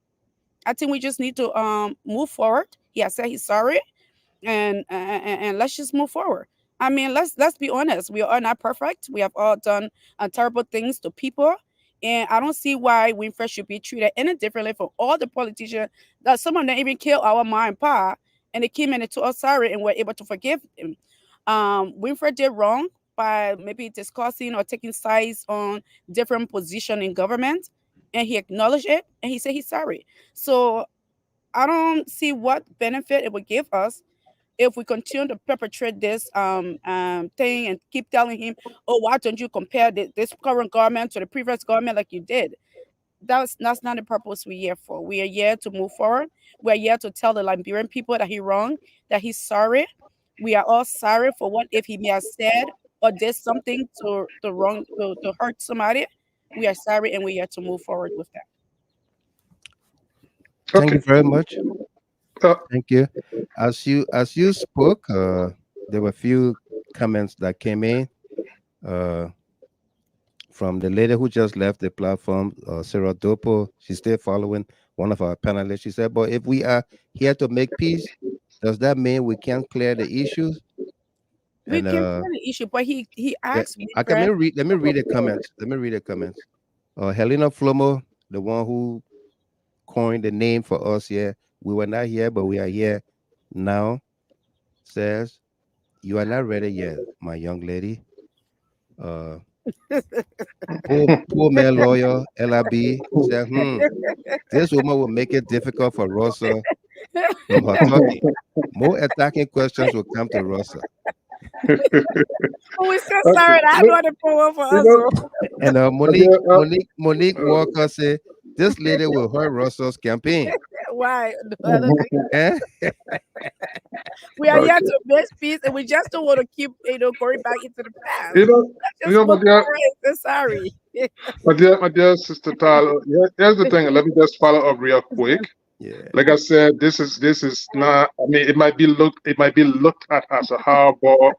We're trying to play hardball around, but you know, we highlight those things because like in my tribal people say, when the snake bites you, whenever you see a worm, you're afraid. Yeah, In a nutshell. I understand my dear brother Russell's apology, and quite honestly, he was upfront to say it. I mean, it's acceptable. That in itself, in my opinion, is being remorseful on certain things. Quite acceptable. Right. You know, the reason I asked the question, because like I stated, if you listen, our contemporary politics in Liberia, it was never the case before. But people try to weaponize their positions in the United States against power that they don't like in Liberia. You understand me? So predicated on that, to the point that they got people here that have been in power either electorally or financially, and they sit in either on the computers and other things, and they literally lobby Washington and even their states to say, look, John Brown must be sanctioned. Peter Paul, I don't like him, so make sure you do X, Y, Z to him. So those things are frightening things. I just need my brother to reassure people. Because listen, my dear, we're not crucifying Brother Russell here, okay? But the question of reassuring people that what happened before, I think I have given a reason to be a better person, and I can assure you today, I can do X, Y, Z. So Right. that's the essence of this question. But obviously, you are a campaign manager at some. I'm not going to come here to tell you how to run your campaign, but I'm not equally going to tell you what to do, how to answer my question. I'm not going to give you a guidance on that. But the rationale of my question, it was driving in that direction. Okay? I hope you understand it from the perspective I'm coming. All right? Yes. So that's all I'm trying to drive home, my dear. And we really thank you very appreciate much. that. So, Mr. Russell, having listened to all of these questions, the comments back and forth, I know you said you're sorry, and like Miss Tyler said, when somebody said is sorry, there's nothing else you can do. But do you regret anything that you might have done that people feel offended about or offended of, that today those things are still haunting you? Do you have any regrets? Mr. Gilman, thank you, and thanks, Mr. Connor. This is not about a regret or not regret. I've said from the onset of this show, I've said that having been in this community for 20 years and very active at the highest level of this community, it goes without saying that there are some things and some policy decisions that I have taken that may have angered some people, and for that, I regret, if you want me to use that word, and I'm sorry about that. I've said Right. it. I don't know how else I can say Yeah. it. I can be. My young brother on Freedom FM, AB William, he said, what we do anything to you intellectually, politically, whatsoever, and you feel hurt, we just say we're sorry, but we're not very sorry about what we did. You understand? On Freedom FM. So No. So I think that the point, Mr. Gilman, no, Mr. because the thing here is, let me say something to you. The thing here is, you explain to us here the many somebody background, the many things you did for whether it's the Weah government or the Johnson Sirleaf government. You explain here all of those things got buried in and it's not a good thing to take credit for what we did to you here. We brought out those negativities to the forefront, and you can only help us to clean it up.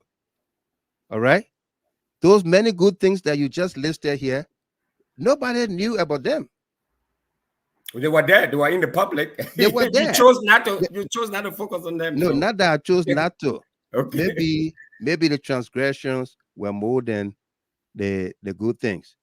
But you can't look at COVID-19 that you contributed to, that help put our country on the map of coordinating well with COVID-19.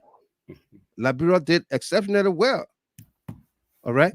The police, I heard about the police uniforms from Patrick Sudu, his brother Gus, and what have you. I heard about that. But I was not the one who was supposed to go fishing for the good thing Winfred Russell is doing or was doing. Because I mean, we went back and forth on social media. All right. So I'm happy that you express some remorse, some regrets, and what have you. So here we are. AB tried to ask you about, and Cyril Dopo also tried to ask you if you belong to any political party or your position. Today's government in Liberia, have you openly stated anything, or do you accept everything that this government is doing? To be honest with you, Yeah. Mr. Gilman, okay, I would say this, and I would say it as emphatically clear as I possibly can. Okay, number one, I have honestly, genuinely, have never been a part of any political party. I take that. Okay, so you hear me out, right? Yeah, yeah. So I have not been, right? Like I said, I have been, whether it's the ANC, whether it's CDC, whether it's UP, all of these political parties, all of these political leaders, I have called them out, right? And so what I say to you, like, again, by way of clarification, I had nothing, Mr. Conner, nothing, absolutely nothing to do with Joseph Boykai's presence here last year or whenever he came, I think 2022 or whenever it was, his most recent trip to Minnesota. I was never part of anything. I was at the July 26th event, and as a community leader, I was invited. The vice president, because of the work I have been doing, and this was during the Weah administration, the vice president gowned me for my service to the community in general. So I had no role to play with it. Now, I have not been focused, on the Liberian government. I've been focused on running for Minnesota State of Representative, where I will be able to serve all Liberians. And my track record can show you that I've always served all Liberians and make connections to the Liberian government, to the government here. I've continued to do that. I will continue to do that. You can rest assured that will be the case. We are not, this is about the Liberian community here. I will bring outcomes, and my track record shows that. The connections that I've built over the years will show that. I mean, clearly, working with individual government officials and the government as a whole, there were some missteps. There may have been missteps. I want us to go to how do we get people to go and vote, to vote for you? How do we encourage people to go and vote for you? But let me hasten to say this. Usually around this time, within the 1 hour, 40, 45, 50 minutes, my computer freezes on us here, and then I have to restart and come back on. But you will still be on. Everybody will hear you. So if that happens, please don't go away. You can keep on talking, and then I will join you within a minute or less. All right? Okay. Thank you. So I want us to go to how, and I like what Peggy said here. She said, even though she's following Liberian politics today, Peggy Lenore, she said, he is not running Unity or CDC here in Minnesota. He is running to represent all Liberians and all Minnesotans in the Minnesota legislature. It will be unwise if he takes strong positions on Liberia's leadership.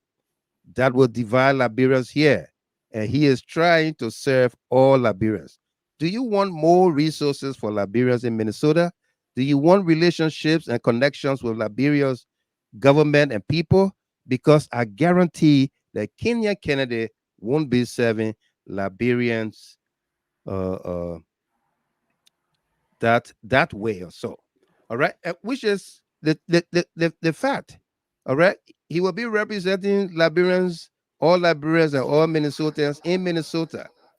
He's not talking about CDC or Unity Party, but his past record spoke to that, and that's why we want to clarify here, so that people, like one of the guys in the meeting, said we want to be happy to walk in the polls or the polling booth and vote for Winfred Russell. We don't want to be thinking about what he did or what he did not do. All right. So that's why we're trying to clear up here. And I hope we are all on the same page. All right. So if you just join us here, this is the program Liberia First on GD Hard Talk. We are in conversation with Mr. Winfred Russell, his campaign manager, Miss Frances Tyler, and of course, our team of analysts and panelists are on here. Miss Dopo was here earlier on, Sarah Dopo, and Mr. A.B. Corner, Abraham V. Corner is still with us here. Let's go to how to get people to go and vote for you. In fact, let's talk about the are there early voting going on?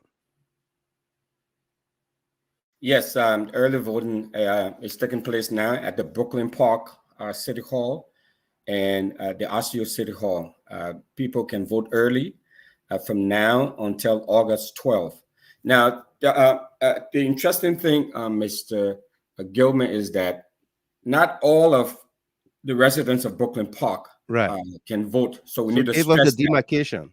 So the demarcation, if you live in Brooklyn Park, if you know Noble, so Methodist Church is at Noble and Brooklyn Boulevard. So that's Noble. So, okay, keep talking, Mr. Rosa. Keep talking. I'm going to go off. I'll be right back. Okay. Okay. Ms. Tyler, you can also talk. AB can also talk. They will all hear you, but they will not. Yeah. No problem. We here. Yeah. So it's gonna be west of Noble. So the Brooklyn Park west of Noble. All of the areas there. So there were some key landmarks that we can talk about and identify. If you're listening to this show, if you live in Villa de Coronado apartment complex, you are eligible to vote. If you live in Point of America, you're eligible to vote. That's in the district. If you live in Willowbrook, Willow Park, Park Haven, Garden Gates, Windsor Gates, Autumn Ridge, Strawberry Commons, Stony Brook, Maplebrook, Town Complex, all of those areas you are eligible to vote. So you can go to the City Hall in Brooklyn Park or in Osceola and take your driver's license or a bill with your name and address on it, and you will, just to identify you, and you will be able to vote. So there's no voter registration card like we do back home. So, just be mindful of that. So, again, thank you very much, Brother Russell. So, in essence, you're saying that the early voting runs up to when? Just a reminder, real quick. It runs up to August 12th. So, primary election day is August 13th. Okay. Early voting goes to up to Monday to 12th. Okay. That's great. Can I speak to the voting issue as well, please? Yeah, sure. At liberty. Thank you very much. Thanks again for having me on the show. So I just want to make something clear. As Wynfred campaign manager, when I came into this race, I met a lot of people talking about him, having all these issues about him. He's this, he's that, he's that. And there were also some people that say, look, don't listen to the people.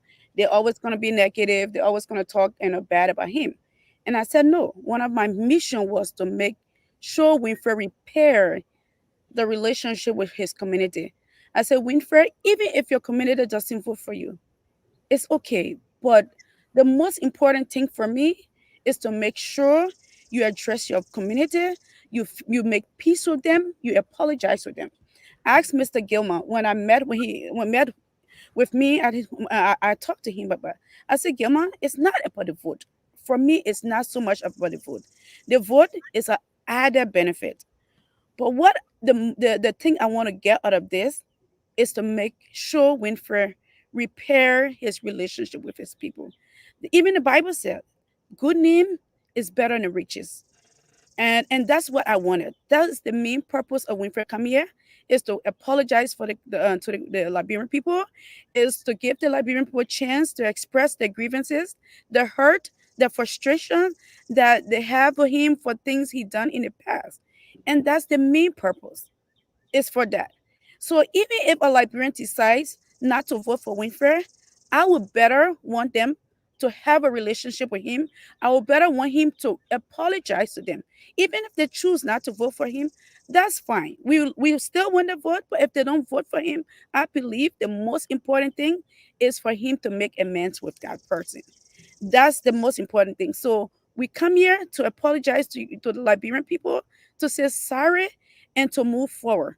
If you still, after he says sorry and try to address your issue, and you still don't want to vote for him, it's your right to do that. And we cannot take that right from you. But what we want is for all of us to live in harmony, for all of us to respect each other, and for all of us to lift each other up. It's about time Liberians, move from in the path of negativity and get into on the path of positivity. For us to lift our country up, for us to lift each other up. Bringing each other down and tearing us and all that is not helping our country. It has not helped us in the past. So let's move forward. Winfred is here to apologize, not to make excuses for his mistakes, not to bring anybody down, and not so much for vote. I see a lot of people commenting, "Oh, he just want our vote." No, my dear, he wants your friendship. He wants to build relationship with you. We all want that. So that's why we are here. Thank you very much, Ms. Tyler.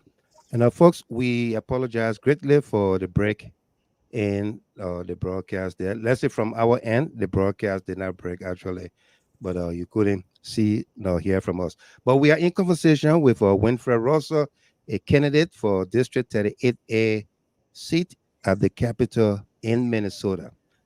He's here. He has apologized. He has expressed regrets for some transgressions he had with his colleagues, with his friends, with his family, with his community. And today, you heard the campaign manager, Ms. Tyler, stated clearly, he's here to make amends. She emphasized not for the vote, but the vote is most important right now. So, Mr. Rosso, you were talking about the schedule in voting. But first, let me welcome our other panelists from Australia, Rasha Gbazeji Chapin. Ms. Chapin, let me say hi to you and welcome. How you doing? Thank you, Mr. Gilron. Thank you, as always, for the hard work. Right. Thanks to our follower, CLN follower, and supporters across the world. And I say hi to our guest. You're welcome. It's a platform we work on all people. It's in the interest to build Liberia. Liberia is our shared vision, the development of Liberia, and let me add also development of Liberians.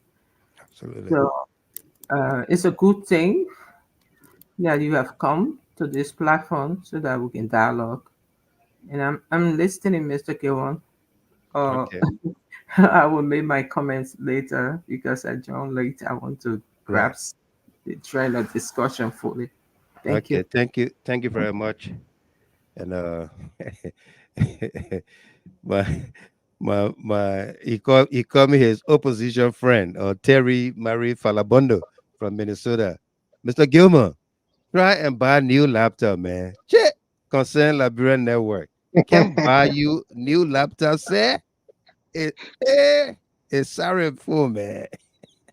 Let you can have, man. Yeah, let you can have, my man. We ain't got money to buy a new laptop.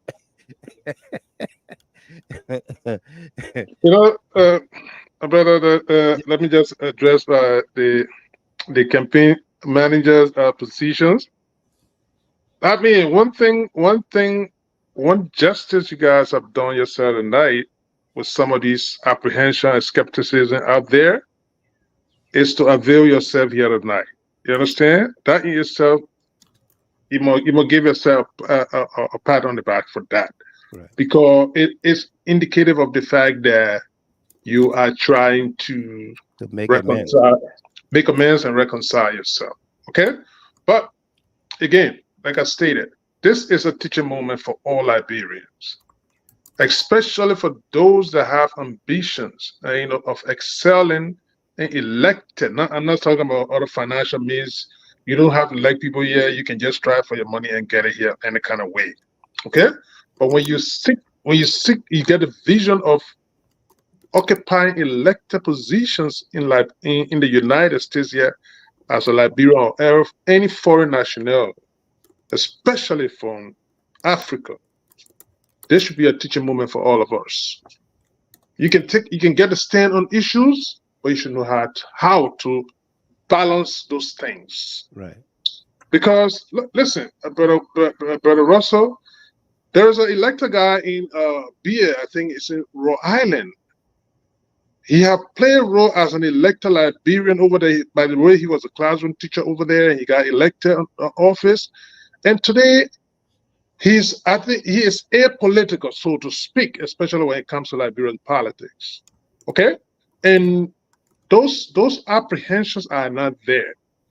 Like I said, we're not trying to scold you or trying to hold your feet here. That hey, regardless of their whatever apologies, but I want to feel that this has become a teaching moment for you politically in terms of whatever ambition you get. Because again, let me close on this. This is an elected position. I think it runs for what, 4 years, correct? Am I correct? Or 2 years? Okay, No, all this is 2 years. 2 years. 2 years, right? Meaning to say, in 2 years to come, you'll be right back to the very electorates again, and they're going to measure your progress as well as whatever you have done. So we are here to help. To listen and have that dialogue in our direction. So again, my dear sister Frances, Yes. we're not yet to scold or to just be adamant that indeed is made something happens. So we gotta literally castrate him, incarcerate him. No, Right. that's No. not the case. All right. So let's just get that, and we can make some progress. All right. Yeah.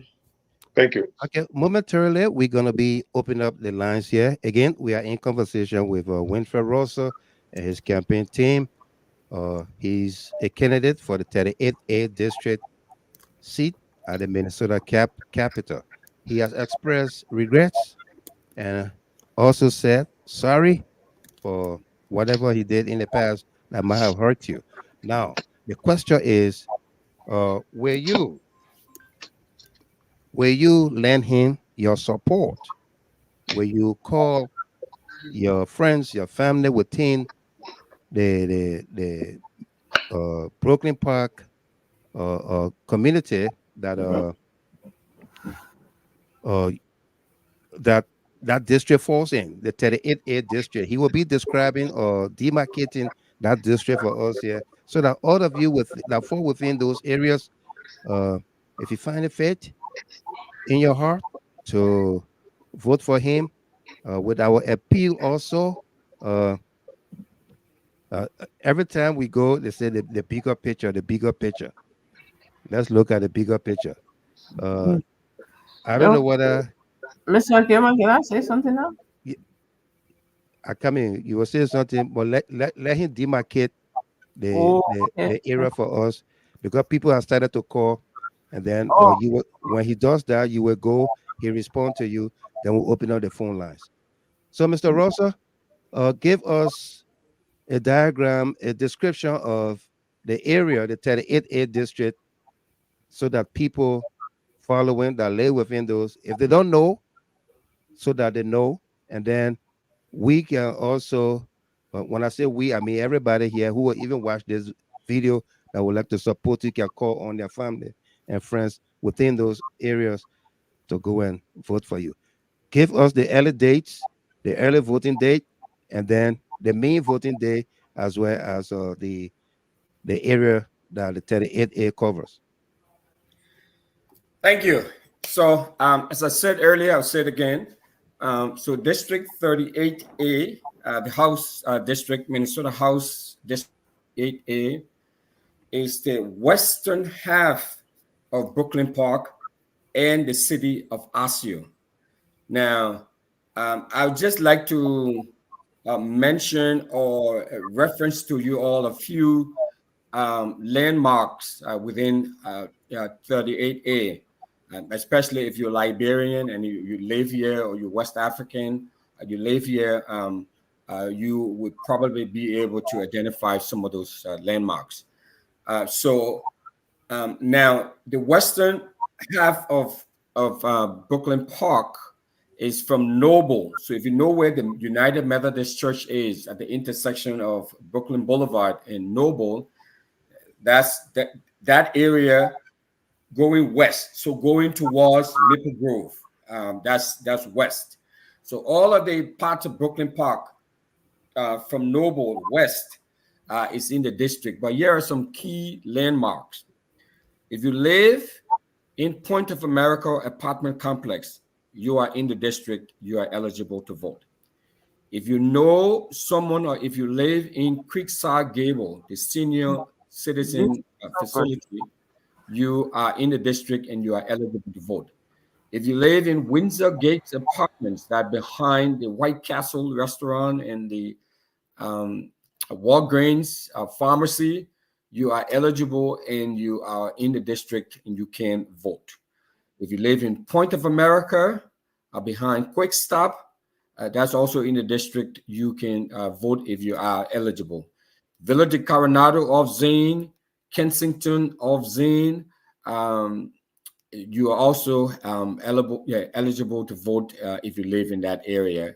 You'll be able to vote. Now, across the City Hall on 85th, there's an apartment complex there called Regent Apartment. That apartment, if you live in that apartment and you're eligible to vote, that's the district. You can also vote there too as well. Autumn Ridge at the intersection of 63rd and Boone Avenue, that apartment complex, you're also that is also in the district and you're eligible to vote. Or you live anywhere in that area, close to Brooklyn, close to Brooklyn Center, close to New Hope, Crystal, and Maple Grove. All of that part of Brooklyn Park. If you're at the border of all of those places, that's in the district and you're eligible to vote. Huntington Place apartment, the big apartment complex, is also in the district. You're eligible to vote if you live there. Willowbrook, Willow Park, Garden Gates, all of those apartment complexes off Zane and 65th, you know, that area, that whole area is in the district and you're eligible to vote. So those are some of the key landmarks area. So anywhere, all of where Target is, if you know where the Target is, across the street from Target, where the U.S. Bank is, that whole area, Park Haven apartment complex, if you're in there too, if you live in there too and you're eligible, you know, that's the district you can vote. Maplebrook Townhome Complex across from the library near the North Hennepin Community College, that's in the district. North Hennepin Community College is in the district. So if you live anywhere in that area or know anyone who lives around there, they're also in the area and can vote. If you live in Hennepin Technical College, around where Hennepin Technical College is, anywhere in our area. So all of these are all key landmarks around Cup Foods, the Cup Food near Wells Fargo Bank, you know, that whole area, all of that part of Brooklyn Park. All of those areas are part of the district and you're eligible to vote. So all of those places are in District 38A. And then lastly, if you live in the city of Osseo, all of Osseo? City of Osseo. All of Osseo? All of Osseo, the entire city of Osseo. So it's only the western half of Brooklyn Park and all of Osseo. The voting dates before Ms. Chapin comes in. The voting dates, so early voting, like we said, started June 28th, and it will go from June. So it's going now, it's ongoing now. So you can go there tomorrow with just your driver's license or a piece of mail, a bill with your name on it. You can take that to the Brooklyn Park City Hall off 85th. So if you know where you go to get your license plate, your license tabs renewed at the City Hall there, That's where you go to vote. When you go there, just vote for Winfred Russell for Minnesota House. They'll give you a ballot and you can vote. The good thing about Minnesota, Mr. Gilmer, is that you can register and vote right there in the spot at the same time. So the early voting goes until August 12th, Monday, August 12th. If somebody is not lettered, can you help them vote? Yes, I we can help. Yes, we can help them unlettered vote. grandma, grandpa. Yes, and we've been they doing that. verify their residence. Yep. And eligibility, and then you can take the ballot, help them vote.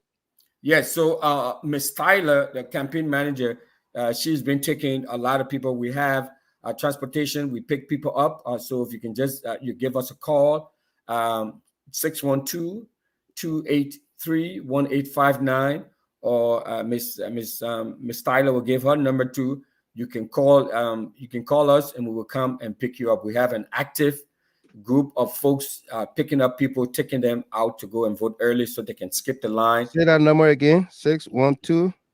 612 283-1859.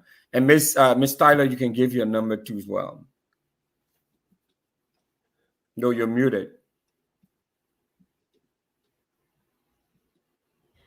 So my number is 267-980-6520. 267 980 980 6520. 6520.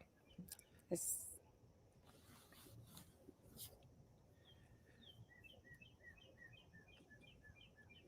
Okay, those are the numbers we just posted.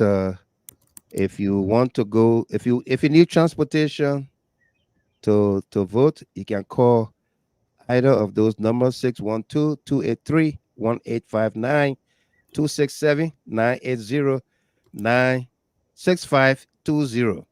Before Miss Chapin comes on, I'd like to read this comment from my young brother here, Jerry Akwe. He said, Mr. Gilmer, I think you've been compromised, or he's trying to play you. Whatever you and him have discussed, he knows his reason of coming back to you for forgiving him, because he wanted your support. Trust me, when he wins, he's going to treat us like JNB government. For me, no. I decided to read a comment because he used the word compromised in there. And Jerry Akwe, I'm not compromised, okay? Ima Kolango Lua voice. Kolango Lua say, wise man changes. So I changes. But we remain the same. We'll talk at the end. Miss Chapin, Rashad Beziji Chapin, our Australian panelist. Welcome. Yeah, thank you, Mr. Gill. You're welcome. I'm happy to see Mr. Rosa and his campaign manager, Tyler. I think it's a good thing, and it's in the right direction that you come to the platform, not to defend, but to appeal to people. I understand, Mr. Rosa, you study public health. I don't know whether it's a PhD or master's, but in public health, as a public health practitioner, somebody who studied public health and practiced public health for more than 20 years, one thing I've observed, and is actually empirically documented as well, is that in terms of making behavioral change, you have to center, for example, your message around what people value, what people think will benefit them. That way you center your message. And if you don't center your message around that, and you like center your message on the people weaknesses or what you perceive on your side, you might perceive it as something good, but people might perceive it as crushing on their value. So if you do that, people will come after you. And people will come after you, or that particular behavior you want to change, you might not succeed in changing that particular behavior. So what am I trying to say here? I came in late and I heard you have apologized, but I just want to like say something for next time. So in Liberia, we have CDC and the Unity Party and the two dominant parties for that matter. And CDC is valued. A lot of people, like some of us, we attach our values to CDC. All right, because for me, I know that there were lapses in the CDC government, and every institution has shortcoming. Every institution has pitfall. If you are implementing your program, you will find you. That's why you do evaluation at the end of your program or midterm into your program. You do evaluation to find out why the shortcomings in the program, so that you correct them, and move forward. So what am I trying to say here is that we are not saying that the Weah-led government was excellent, all right? But what we needed is that space, is that support, is that space, is that support. Almost 50% of Liberians believe in that government, and they wanted that government to achieve, to reach their 6th year and finish their 6th year, perhaps get another mandate and achieve. For me, why I attach my value to, I wanted the Southeastern Railroad built by President Weah. Being a son of the Southeastern, I wanted him to build that road. That when I go back, I can drive to River Cells, sit down near my father's grave and eat roasted plantain the way he used to do. That's my value. So if you come after my value, I will come after you. And a lot of other Liberians have different values, But somebody will say, okay, yeah, you wanted the Southeastern bill, or the social justice in Liberia is above everything. Yes, I understand. And, economic, social justice is there. What I'm trying to say, in a little way, everybody have their own little value. And if you on these shows and you have ambition to excel at the on these shows, and you will need the vote of Liberians, you treat Liberians,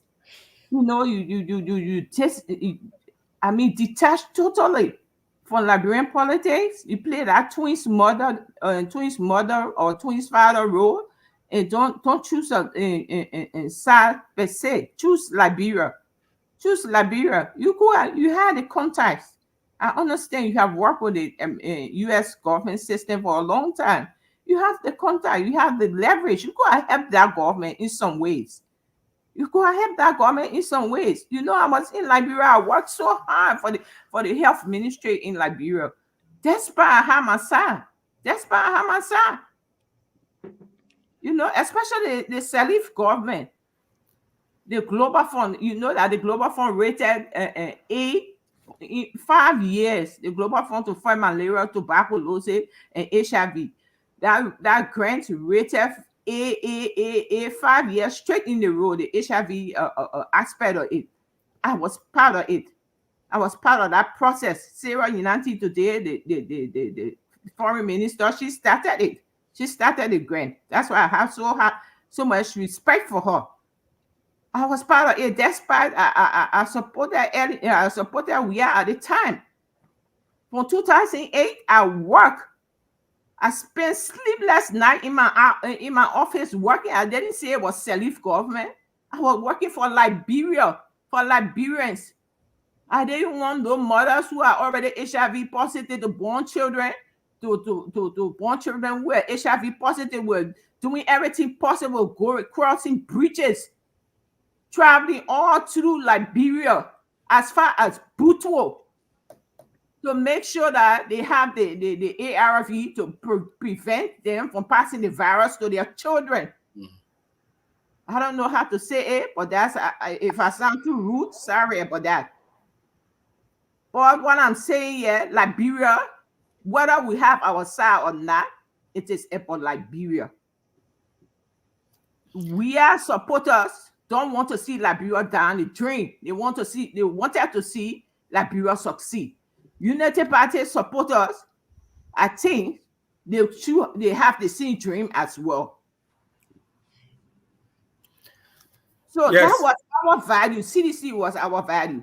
And if you come up, you put out a fake picture.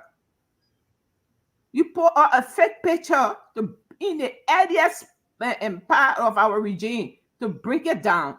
That really, I'm not in the States. I don't know what all happened there, but that from that point, that way I took it from that point. And I hope and pray, Mr. Russell, I hope and pray you work with every Liberian government. Please. That lead this. I know maybe most of you people probably was we are not that he's not articulate, he's not as educated. He had that opportunity. If he had that opportunity, if our system had given him that opportunity in the early part of his life, if there was social justice and equality in Liberia, he would have been educated. He would have been educated than you. He would have been educated than me. He was spoke the English as we wanted it or as we deem it. But quite frankly, most of us, most people look down on him. Look down on him. Look at the margin. Look at the margin in the elections.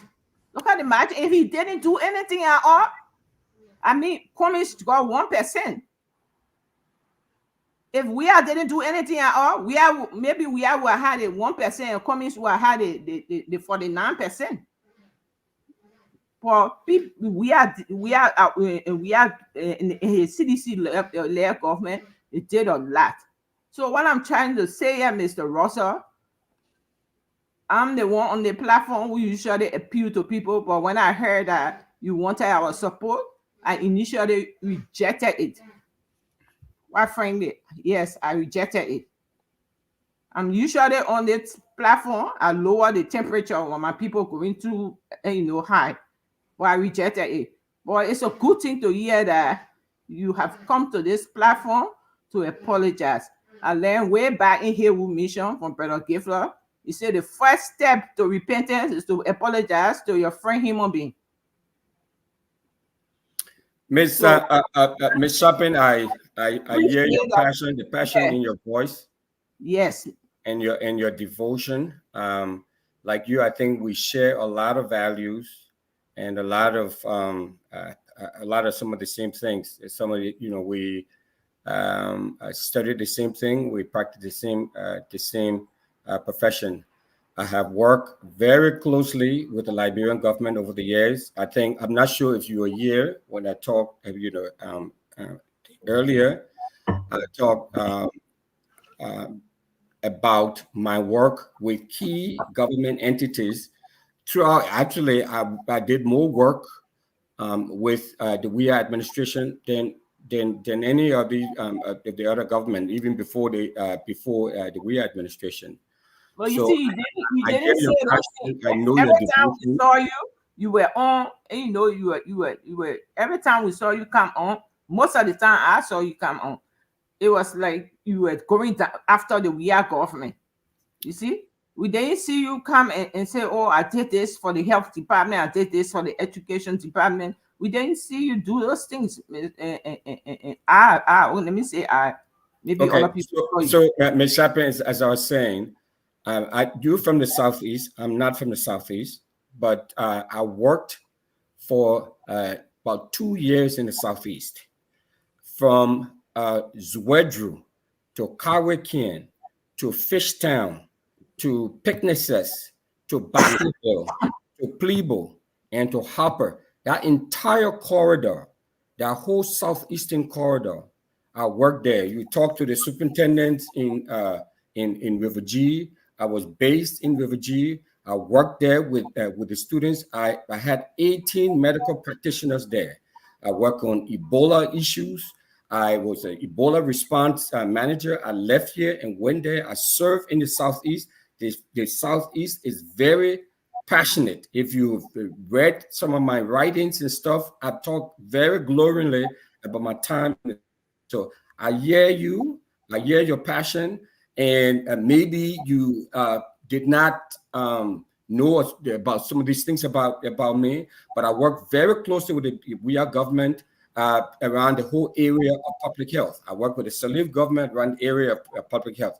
I've not done anything with the White administration. I've been focused on winning my race here because a seat on the Brooklyn, a seat on the Minnesota House of Representatives will give me the access and the resources I need to continue to help my people. I'm a collaborative leader. I work with everybody, leaders in the counties, leaders and officials in government in Monrovia. I work with everybody, and I'm sorry that some of the decisions that I took, or some of the positions I took, and some of the things I wrote, it came out negatively. That was never my intention, and that's not my intention. Everybody who knows me, from the Weah administration to the Salif to the Boycott administration, they will tell you I'm somebody who brings people together. I'm a collaborative leader who try to do the best I can for the people to help to improve their lives. My track record is there. You can just Google me. You don't have to take my word for it. You just Google Winfred Russell, and you will learn about some of the things that I've done and I continue to do in Liberia. Still have very strong relationship. The people in Hopper, in Barclayville, in Zwedru, and all of these southeastern states, southeastern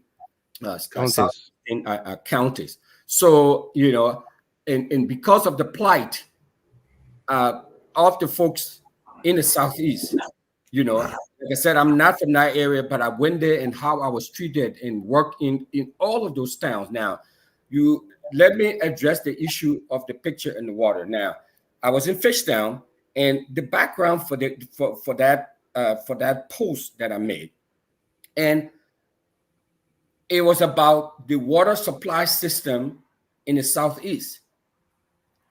You know, I felt it was unacceptable for Liberia to be as wet as it is. And even in Fishtown, when I lived in Fishtown, yeah, December, January, almost every time, any time of the year, it was raining. It was always raining because we were living in this, you know, sort of at the foothills of this massive rainforest.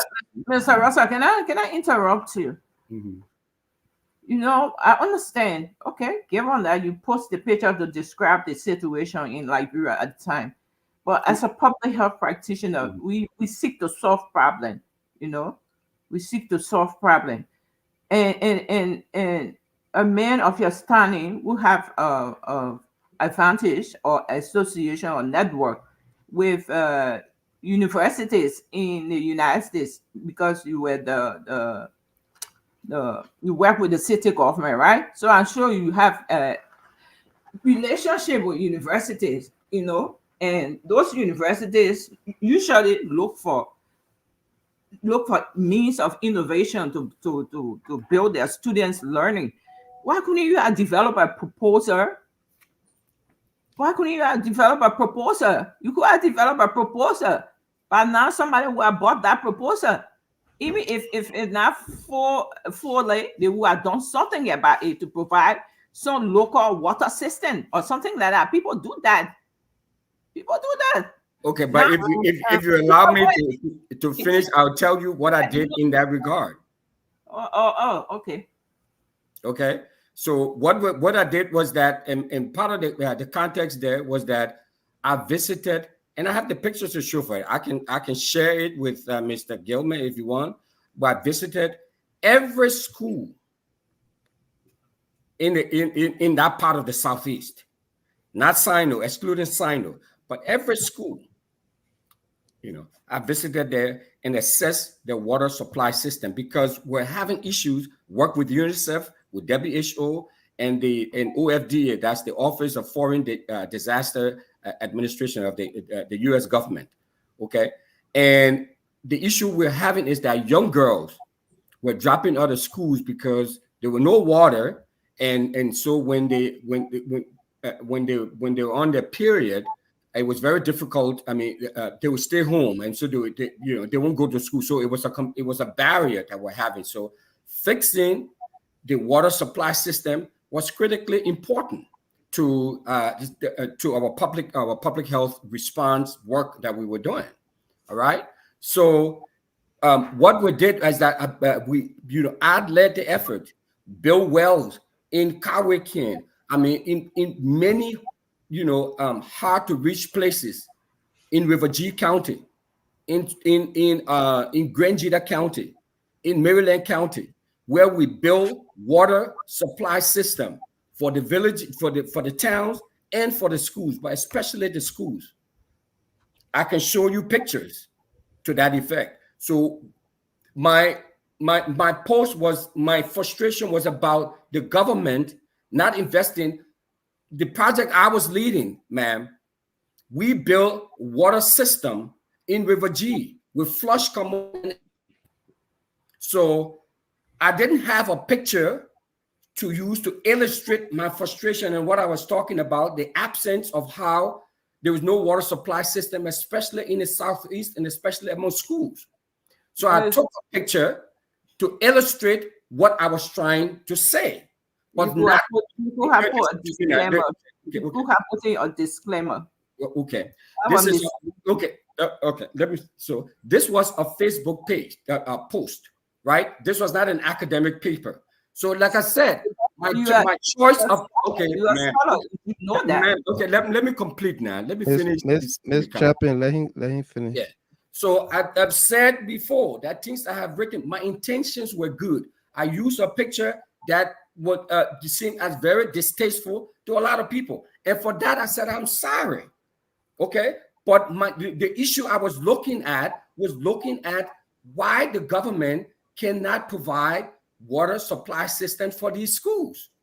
Okay, and in my frustration and trying to articulate my frustration about how these students in the Southeast were being treated, I chose a picture that I thought was illustrating my point, and it was not was not the right picture that I should have used to illustrate my point. But at the time, that was the picture I had access to. But I can assure you that it came from a good place. Nonetheless, the picture was seen as being very despicable, and for that, I'm sorry for using a picture that portrayed, the issue that I was trying to advance in a sort of negative way. But I felt in myself that the intentions were good. I work on the ground. I work with these students. I work with these schools. I work with these villagers and the chiefs. Okay, so but that's what happened. Thank you very much, Mr. Russell. Thanks, Miss Chapin. And we got a comment here from Benedict. Somebody background. Benedict Weah Yema. Benedict Weah Yema was a guest on the show here when President Weah called the show that evening, September 19, I believe, 2021. And Benedict Weah Yema from London is trending on the show here tonight. He said, "You forgave the brother. That is same vex, you were vexed with Weah and put us in old man Joe Hanzo." Yeah, disenchanted seditions and people vexed and all of that. Okay, the lines will be open momentarily. We want to make sure we got quite a few right now. Yeah, so can I ask Miss Chapin something? Miss Chapin? Champion. Yeah. Can I ask Miss Champion? Yeah. Miss Champion and everybody else that are so mad with Wynfred. No, I'm not mad. We're not mad. That has a frustration or whatever that you're expressing. I know you keep talking about the past, about what he did. And he has repeatedly said, "I'm sorry." Is there something other than sorry that you want him to do? No. No. Just trying to draw. Miss Tyler. No, I'm just trying to draw his how do I say it? Let me just give you an example. When I came to this country 2014, I came for the purpose to study public health masters. When I arrived in this country, what struck me was the cleanliness of the environment. you know. Secondly, the next morning I saw the bin, lined up in front of each home. And then that afternoon, the garbage truck came to collect the bin. You know what I said to myself? I said, wow. So people come to this show, they have lived on this show, they study PhD, they study masters, they go back to Liberia, they are our ministers, director, and nobody, you want to tell me no one has seen such a garbage collection system to introduce that to Liberia all the years in 1847 to this day? Yeah. That's what I told myself. What I'm trying to say here is that we who have been privileged to come on this side, the day God bless us to go back home or have the means, we should carry, not just go and yeah, you can have your side, you can have your side and support your side, but carry the good things back home. Help to develop Liberia. When I was in Liberia, I worked under the Salif government. But I would stay in my office until 2, 3 a.m. to make sure that proposal is rating or that global fund report is ready so that Liberia get A in her grant rating to help to contribute to the A grant rating so that the 33 point something million keep on coming to Liberia, that people will have HIV medication, the health workers will be paid because there was a whole session there on health system strengthening that were paying health workers. That President Weah had to take over later when the global fund ran down. That's what I'm saying. That's all I'm saying. I'm not saying we shouldn't forgive Mr. Russell. No. I'm the one on it. As I said, I'm the one on this platform. Usually tell my colleagues that we should tune down. But I just wanted him to see Liberia from that other lens. Miss Chappin, I'm not. Miss Chappin, I'm not downplaying your. No, I accept. You have explained to me that you've done a lot of work. Love Liberia, just like I love Liberia. We all love Liberia. That's what I'm saying. I told you earlier when I'm not sure you're on the show now. I worked with former Mayor Jefferson Koijee to address. You don't have to repeat yourself. I accept that. You know, so I mean, so the sanitation, the garbage collection, even the current mayor, you know, he's reached out to me, and I help all of them. So that's who I am. You know, I'm someone who will connect people to resources, connect government officials to resources to try to build a vibrant Liberia. That's my the interest. There's nothing outside of outside of that. So I understand your frustration. I hear your frustration. You know, I'm frustrated too. I get frustrated too. The same way. If I tell you why didn't I doing the Salif government? I went to collect data from I was doing my colleagues and myself to the UC Africa program with John Hopkins University, and actually they came to Liberia and they were doing this behavior change study, and we had to interview girls between the age of 16 to 17, and some of the things those girls told are up to this day. When I think on them, my stomach run into that. That make them vulnerable to having unprotected sex. I can't even afford to bring that to my mouth. What I heard from those children. Why didn't I post it? No, because it was Liberia. Thank you, Ms. Chapin. Thank you. Let me just say the last one. I'm just saying, Liberia is what we should fight for, not fight for our individual interest. Liberia, whether you belong to any other party, you fight for Liberia first. So I beg y'all know I don't want to beg y'all all the time on the platform when we get too high, but today we have to say it as it is. So thank you. Y'all go vote. Like Liberia we voting for. We want to see Liberia man in a warehouse too. When you go there and take never and you get about our own child. But let y'all go vote for him. I beg y'all. Thank you. Thank you very much. Thank you. All right. Mr. Russell and team have been here quite a while. They've been here over 2 hours now, and usually we end the show around 2.5 hours or so. but we got to take some calls, and we want to appeal to them to please stay with us for the next 20 minutes or so. Let's take a few callers here, and then they will respond to the calls, and then we're gonna call it, get their closing, and then we're gonna have the panelists and analysts on here with you to analyze the conversation tonight. Let's begin with our first caller on here. Let's begin with our first caller on here. That will be Miss Kwa Orita Kwa.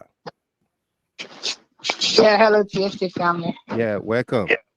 Yeah, thanks, Brother Gilman, for the program. But thanks to the guest. How you call it? I'm not in Minnesota, but actually, if I was in Minnesota, I still won't vote for this brother. Listening to the conversation that is going on right now, I still wasn't vote for him. Because when he came on the program, yes, he said, and to clear out some of the rumors that have been going on. He didn't clear out any rumors. The only thing he said, I did this, I did that. If Miss Chaplin has not brought up this thing about the picture, he was never going to discuss it, number one.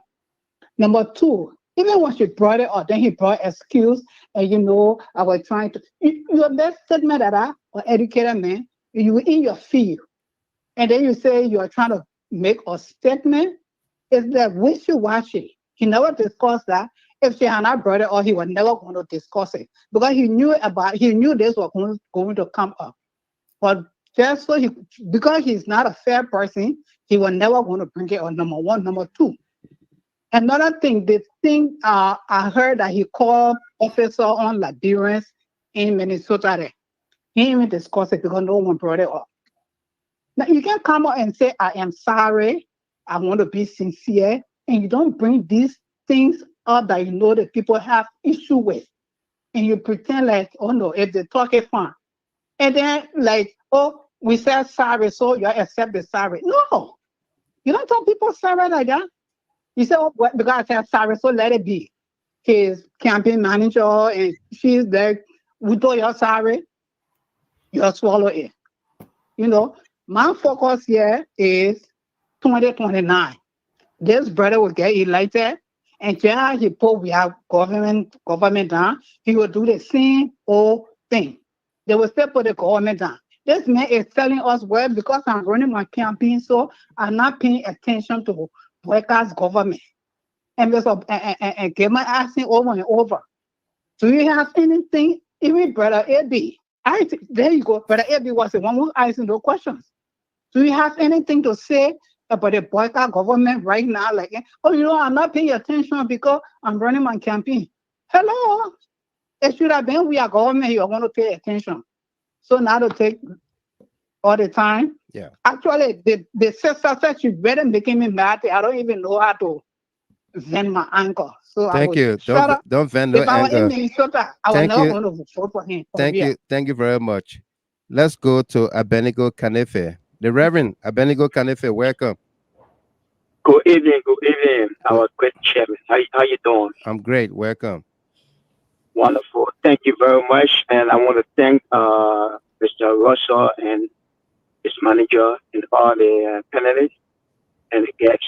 I want to say God bless you. It's not good to eat bread without butter. You will not have the good taste. No. What am I saying? Mr. Gamer, let me just remind you, Mr. Gamer, I try to follow you because more closely, even if I'm not come on, because as I said, 2029, I'm going to run for representative. I will continue to echo this until it resonates in your spirit. So based upon that, I'm learning the process of politics, not just a pastor. Right. If I don't make a mistake, maybe 1 year or 2 years ago, how many times we struggle to have Mr. Russell on your platform? You remember that? Yeah. When he used to go always on Spoon. All right? Right. Let me just say to our brother, Mr. Russell, like the woman that just left, and she said, not just to say sorry. In theology, we got something they call restitution. A simple term, restitution means, Mr. Gamer, if I do something to you, I should come back and state what I did to you and apologize. Then reconciliation will take place. You find out in your spirit, man, to reconcile. And once there is reconciliation, then we have relationship. That's three times. You understand? Right. And that is a process that we Liberians, we are mixing. That Liberia is just going down the drain. People don't want to restitute, but they want reconciliations. It just can't work when people are hurt. Take off the bigger cap, restitute. My people, I did this, I'm sorry. Restitution is a process also of repentance. Then God forgave you. Without repentance, there is no relationship with God. It also with humanity. If there's no restitutions, are you there, Mr. Gaiman? I'm here. Go ahead. Yeah. If there is no restitution, people will hear you. But that process, that aspect to reconcile you into the heart for forgiveness, it will be difficult.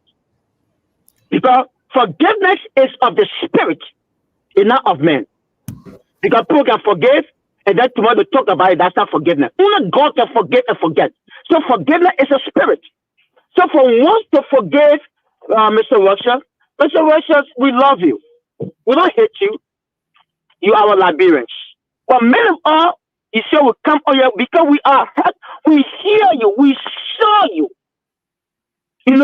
On platform, make statement that really wake up the Liberian community against our own. It hurt us to see, not to succeed to go against you. It hurt us. I speak as a pastor and I speak as an incoming politician. I beg you, Mr. Russell. Mr. Russell, you will win. I tell you, this concern network, it will get behind you. And Mr. Gilman said, my people, let's forget the man. We are, that man, he's a Moses in the wilderness. When he said one, we follow him. If he said this, Mr. Russell, I tell you for a fact, I prophesy, you will win that election with landslide. But not in a process when the people are hurt. You have to open up. You are a man of God, and your manager, she was 90%. I give her 90%, but the 10% she had to complete it. She said sorry. She tried to take your place to represent you, but her statement was not complete. There had to be the process of restitution. That process is not taking place, and you want a reconciliation. As a pastor, I will reconcile you whether you restitute or not. I want you to win. We love you as our brother. We love you, Russell. I'm telling you something serious. If we didn't love you, Mr. Geno will not have you on the platform. But because he did, that's a one step to tell you that we're behind you, we love you, but don't be like General Prince Johnson. Be like Bob Necker, who now is Reverend Joshua. Well, the owner general who came up and said, my people, I kill people. I suck him of blood. You forgive me. Wrap the it Bible up. says in the book of James, 1 minute, Mr. Gaiman, Yeah, in the please. book of James, chapter 4, verse 17. The Bible says that the good that individual, to be specific in context, the good if you don't do that good, it's a sin. In other words, individually, that as a good thing you're supposed to do. And if you don't do that good thing, can you imagine if the Bible says good thing are considered to be a sin? So, Mr. Russell, we love you. And we know you're going to win. Thank you very much. We know we're going to forgive. We're going to forgive you in our heart. We have forgiven you. We just want you to come up clean. Because, we're not there, buddy. We're the concerned network people. We're not there, buddy. We are very smart because we follow someone who can dig deeper. Thank you very much. Please, Mr. Russell. Reverend be open. Abednego Kanife, thank you very much. Folks, Thank please, that was Kanife's and Sis Orita's luck to talk more than 1 minute. Please, let's limit it to 1 minute per call or per caller here so that we have Mr. Russell to respond and leave here. He's busy to spend 3 hours with us from the campaign, I mean, Donald Trump then said they can spend 3 hours to one campaign stop. All right. So please let limit it to 1 minute per caller. All right, please. Let's take our next caller here, and that will be Eric Talu. Eric Talu, Yes. welcome. Yes. Yeah. Thank you, Mr. Gamer. Yeah. And thank you to all your panelists and thank you to your host, your guests. I mean, what I want to say is, especially I want to talk to Miss Taylor. As a leader, Miss Taylor, you're a leader right now. You know, when you came in first to defend Mr. Russell, you were a little bit, your voice was a little bit high. And so you, like when you pull gas on fire. And that's why you saw most of the comments were coming after you. So as a leader, as person that will go out there to speak to people, you are like an evangelist. You are going to convince people. So your voice should be down. You should accept, you should swallow, you know, other bitter pills that you will hear or you will meet over there. So that's what I want to say to you. To Mr. Rosa, Mr. Rosa, what I want to say tonight is, you know, politics, actually, I'm not a politician that much, but I have been around politician. I've been around politicians. And so as a politician, you need to watch out what you say, what you do. Because especially you, Mr. Russell, you are a very young guy. So you got a lot of potential. And you know, so you actually need to be careful. From now ongoing, you need to be careful. Especially when you are in a community that people are from different diversity, you know, you need to be very careful. You know, you need to be very careful. You know, words are like water. When you waste water on the ground, you can't cannot pick go it up. after it. Thank you very much, You can't Eric. pick it up. Thank you. So Thank you, Eric. I'm not My man, rewinding. more than 1 minute, I beg you. The people gotta go. The people gotta Okay, go. let me Please. end it. That's okay. That's okay. Let me begin. take the next caller. I beg you, Eric. Yeah. Let's take the next caller here, and that will be Amos Morris. 1 minute, please. Amos Morris. Amos Morris, 1 minute. Yeah. Yeah. My man, you call, you gotta hold on. Oh, I'll get that. All right. Amos Morris, go ahead. Yeah. Mr. Russell and Ms. Tyler, good evening to you guys. Listen, Mr. Gilman, for me, I'm shocked tonight to hear the brother voice on this platform tonight.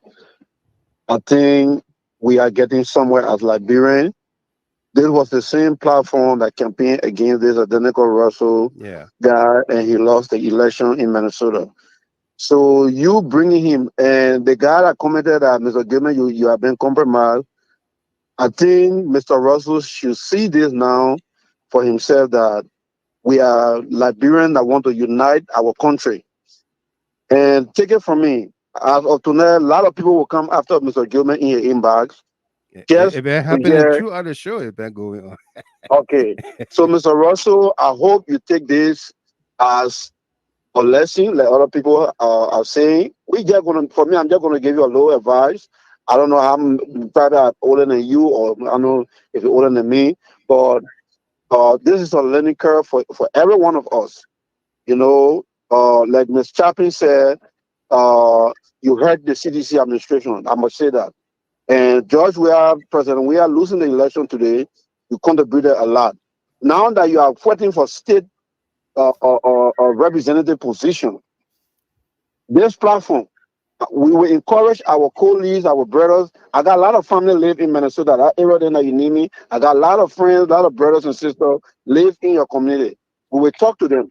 You want to win this election. In how much you have come out as a Liberian to say, my brother, I'm sorry. All people expected you to say all what you did. I don't think it's necessary. Yes, it's necessary that their view, we must respect their view. And I'm going to take your side tonight to appeal on your behalf as a Liberian. I don't know whether you're a traditional man or not. But if not, you're still a Liberian. But Mr. Gilman, you got a lot to play in the Russell campaign. In as much you have brought the brother on this field, along with his campaign manager, you got a lot to do. The latches are already coming against you now. We got to end it for him. We got to make sure he go into the House to represent the state of Minnesota / Liberian. Because we got one other brother in Montana who is the mayor, right? Yeah. Helena Montana. Yeah, Collins. Yeah. And now Russell is vying for the state representative. Let help the brother. Let us forget what all happened. We all supported the Weah administration. We are heard by the 17,000 vote. However, we got a president in the country now. Russell is coming back to us to say he's sorry. I think as Liberia, as human being, Christ said we should forget 70 times 7. Yeah. We even forget the brother one time. Here. Thank you very much. Thank you very much. Thank you. Thank you very much, Amos Morris. Emmanuel Zaza. Zaza, welcome. Thank you, Mr. Gilmore. Thanks to everyone on the show. Please, let's limit our time, please, to 1 minute. Go ahead, Zaza. I'm not even going to reach a minute, sir. Yeah. Trust me, I'm not going to reach a minute. Yeah. Thanks to everyone. Thanks to Mr. Russell and his campaign team. I want to apologize to everyone for what has happened and happened. You cannot be angry at your own until you hurt yourself. Because if you allow people to go in the house who is not from your end, it will hurt you more than someone who is from your end. So, Mr. Russell heard you. Let us accept the apology and support you. Let's call our brothers and sisters and then Mr. Russell, the next representative. Thank you. Thank you very much, Zaza. Let's go to Ahaj Bewazi. Bewazi on the WhatsApp line. Welcome. Oh, he hung up. Okay, our last caller, Mitchell Dio, Brooklyn Park, Minnesota. Yes. Welcome, son. Hi, Mr. Gamer. Hi, welcome. How you doing? Fine. Yeah, I just want to tell Almighty God, thank you for Mr. Russell. For me, I'm a citizen. I got to be where I'm a citizen. I live in Minnesota, Brooklyn Park. Right. The reason why I'm so happy to see Mr. Russell because, I mean, coming to us back to appeal to us to vote for him, I think for me, I'm definitely going to campaign for him. But the only advice to Mr. Russell, he should keep out of politics. And when it comes Liberian politics. That's it. Yes. Yeah, that is. And when it comes to the two parties, Constituency and Unity Party, they will always be in front. So I take God to break Mr. Russell and go on spoon. Any question I will bring politics inside and just say I can speak to this. Yeah. I can speak to the other topic, then you let it pass. I just begin Mr. Russell. And number two, CDC, Mr. Russell, Yekeh or not Yekeh, CDC in America, CDC got the highest percentage. So, tomorrow, Mr. Russell could become somebody big in Liberia. We that here will support him. So, my appeal to him, he should keep all the politics. And then show him go on when they want to bring politics inside, I say, no, I'm not for anybody. I'm just going to speak on peace concerning Liberia.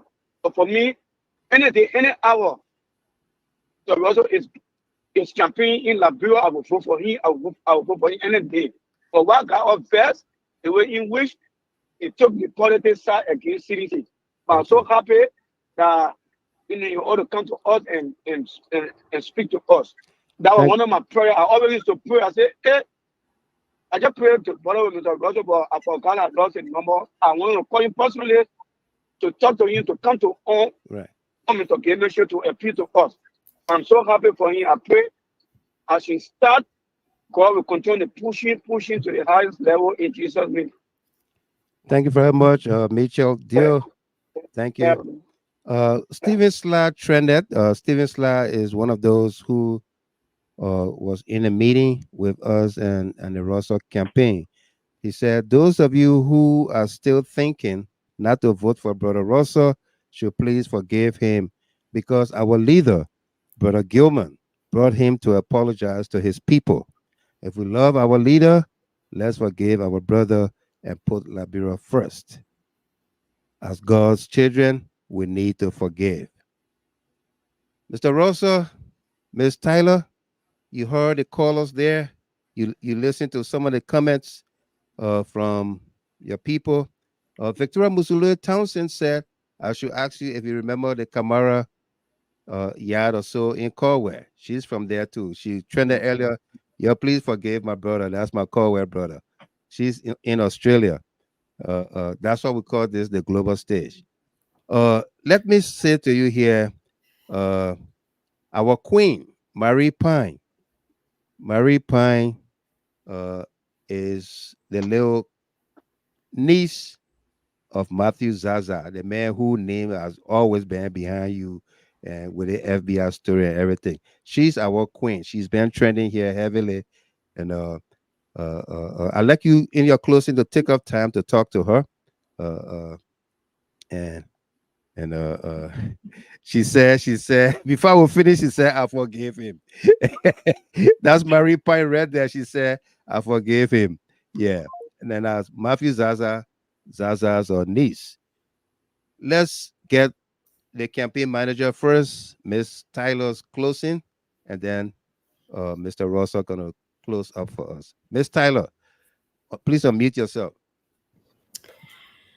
Thank you. My Liberian people, we thank you all for coming. Let me speak in my real Liberian way.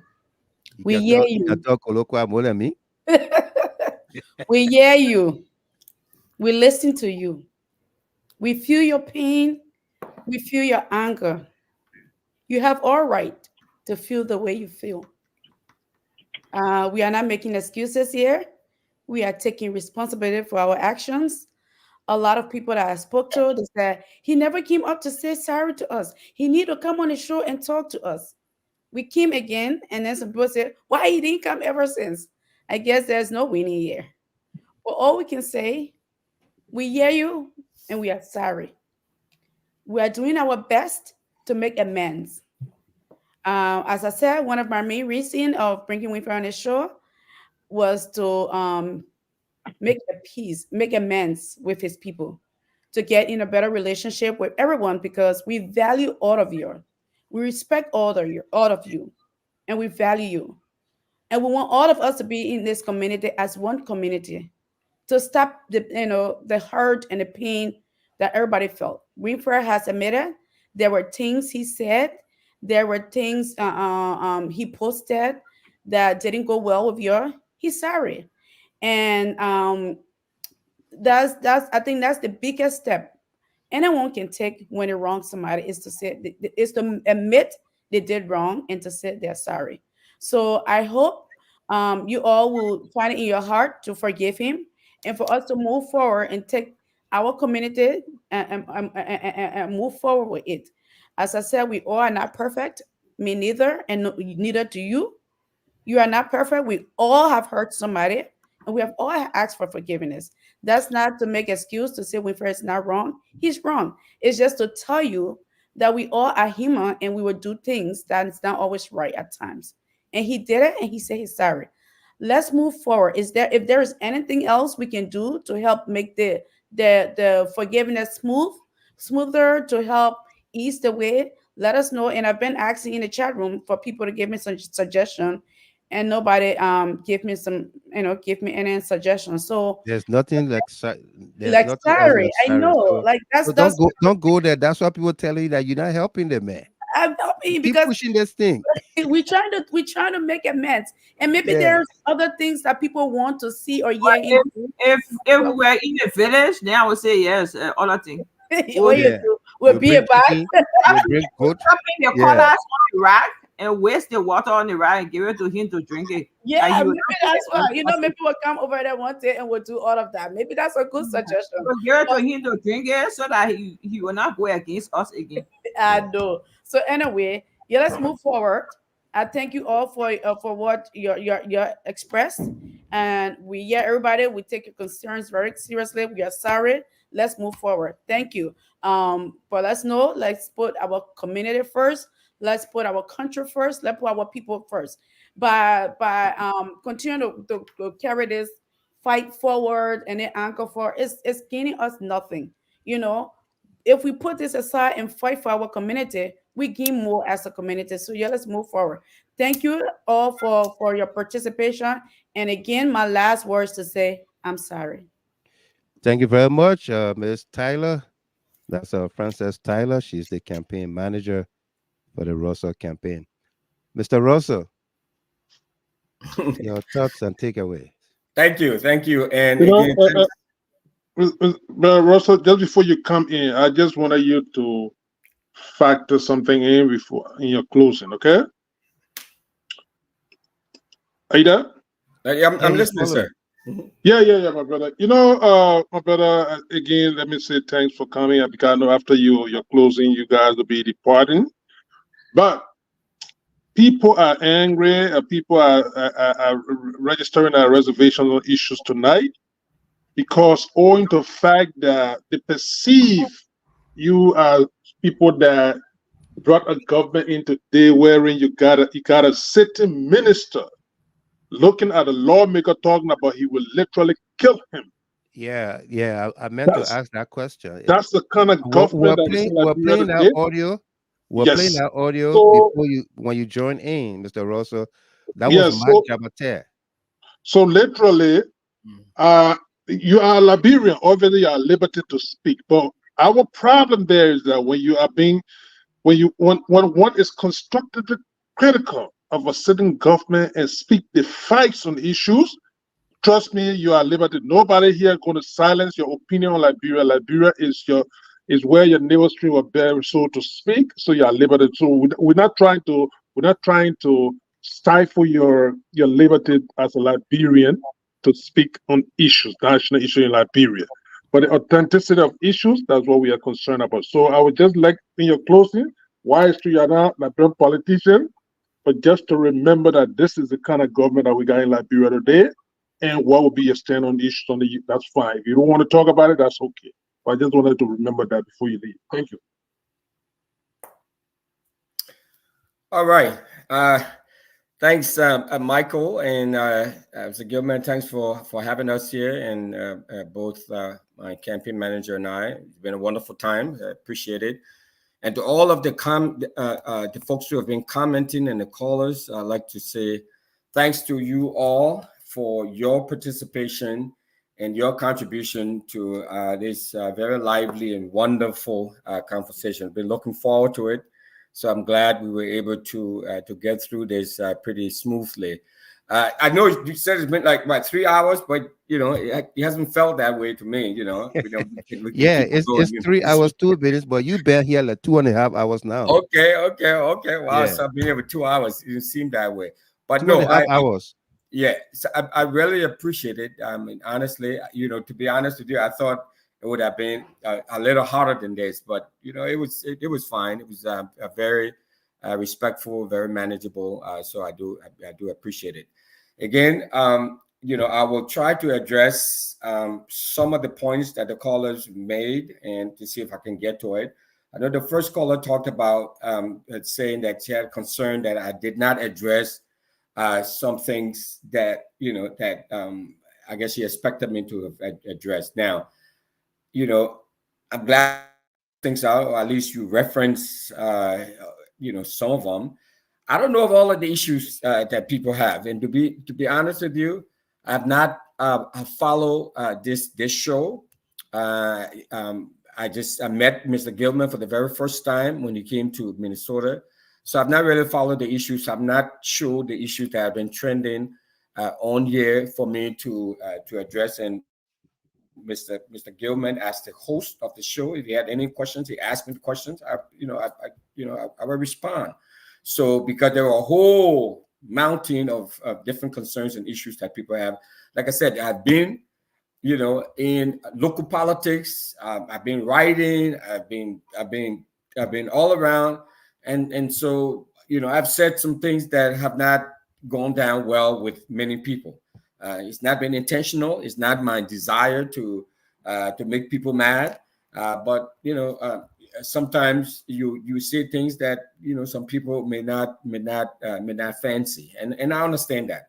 So the issue about she talked about FBI. Number one.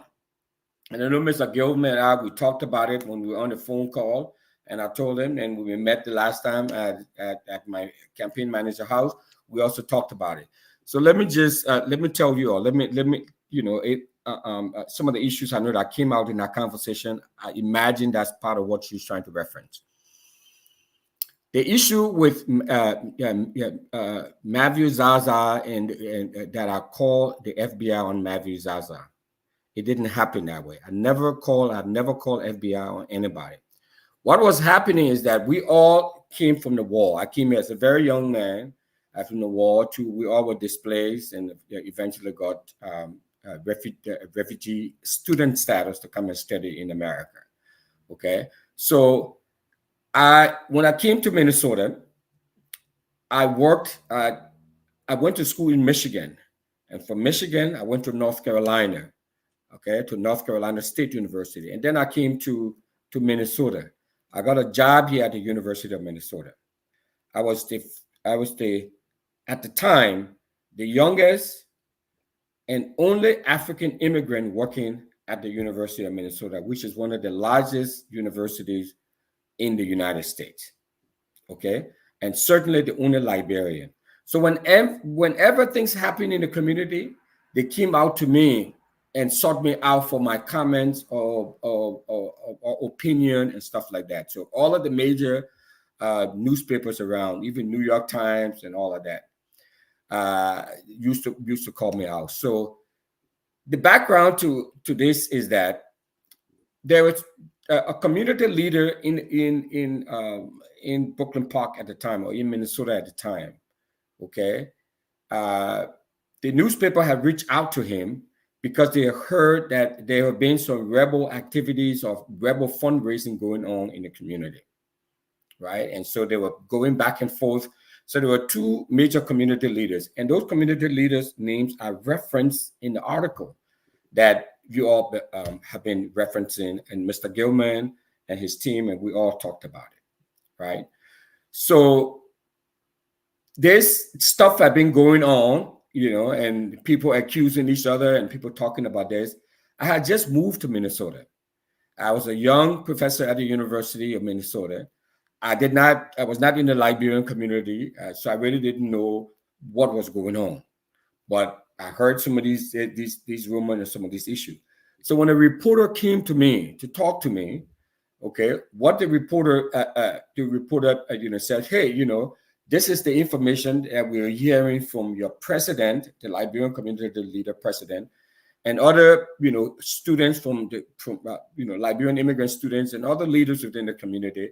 They were saying that there were certain individuals in the community who are raising funds. I mean, the article, if you read the article says that, And so I said, my response to the reporter was that, well, if this is what the folks are saying, I had no information that this is what was going on. I didn't know anybody here, let alone where to point the reporter to where folks were, raising money or activity. But of course, if something is happening in Liberia, especially my family was back there, my dad, everybody was back in Liberia. I came here as a refugee. Nobody knew where I was. We all concerned about what was going on back in Liberia. So I told the reporter, I said, hey, if there were folks who you getting information from community leaders that there were folks raising Liberia, then the FBI needs to come in and investigate to find out if this stuff is true or not. That was it. But to say I pick up the phone or call the FBI, I've never called the FBI or the police. Never, ever have I done that. So that was the context in which that happened. And it came across that way. That, so people reading it and say, oh, they saw FBI, and then Winfred Russell from the University of Minnesota say, oh, the FBI need to go investigate. So I was only saying, told the reporter, and he captured that, hey, if you're trying to figure out what's going on in the community, nobody needs to, nobody wants to come out to say who is doing this, and they're pointing finger at this person. Let's get to the bottom of it. Let's call the investigative arm and let them investigate. I didn't pick up the phone and call anybody. So it was just a rhetorical response to the question that was asked to me. But I've never called the FBI. I don't know Mr. Zaza, never met him. Don't know anything. I don't know anything was going on in Minnesota, in Brooklyn Park. Just other the rumors and stuff people had around, and so they came to me as an authority figure because I was working at the University of Minnesota at the time. Now there was another issue that I called the police to report someone or Liberians cooking food in Liberia. Sorry, in Liberia. Liberians cooking at their homes in Minnesota. That is not true either. It never happened. I'm a single guy. All I do, Mr. Gilman, is go from place to place to buy food, to pick up food, from different homes at different places. Now, why would I be doing that? I support Liberian businesses, supported all of the Liberian businesses here. We bought a business, a strip mall in Minnesota, in Brooklyn Park, for about value almost $13 million, and gave it to the Liberian Business Association to run as a small business incubation center. So somebody who's selling their food, they wanted, you can come in there and then grow your business. And when you grow, and then you leave from the business incubation center. That's what I do. That's what I've done. Why am I going to be calling police to tell the police shut down somebody's business?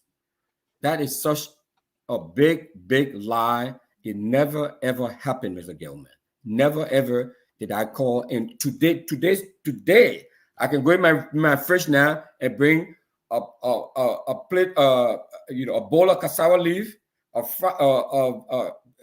fried cassava leaf, and and potato greens that I just bought from somebody who people call me. I get all the numbers of people who sell food in the home. They call me and say, "Oh, Billy D, we got food here today. Will you come in?" I go patronize. I go this and that. So why would I do that? I'm not that evil. I'm somebody who make connections for people. My track record is there.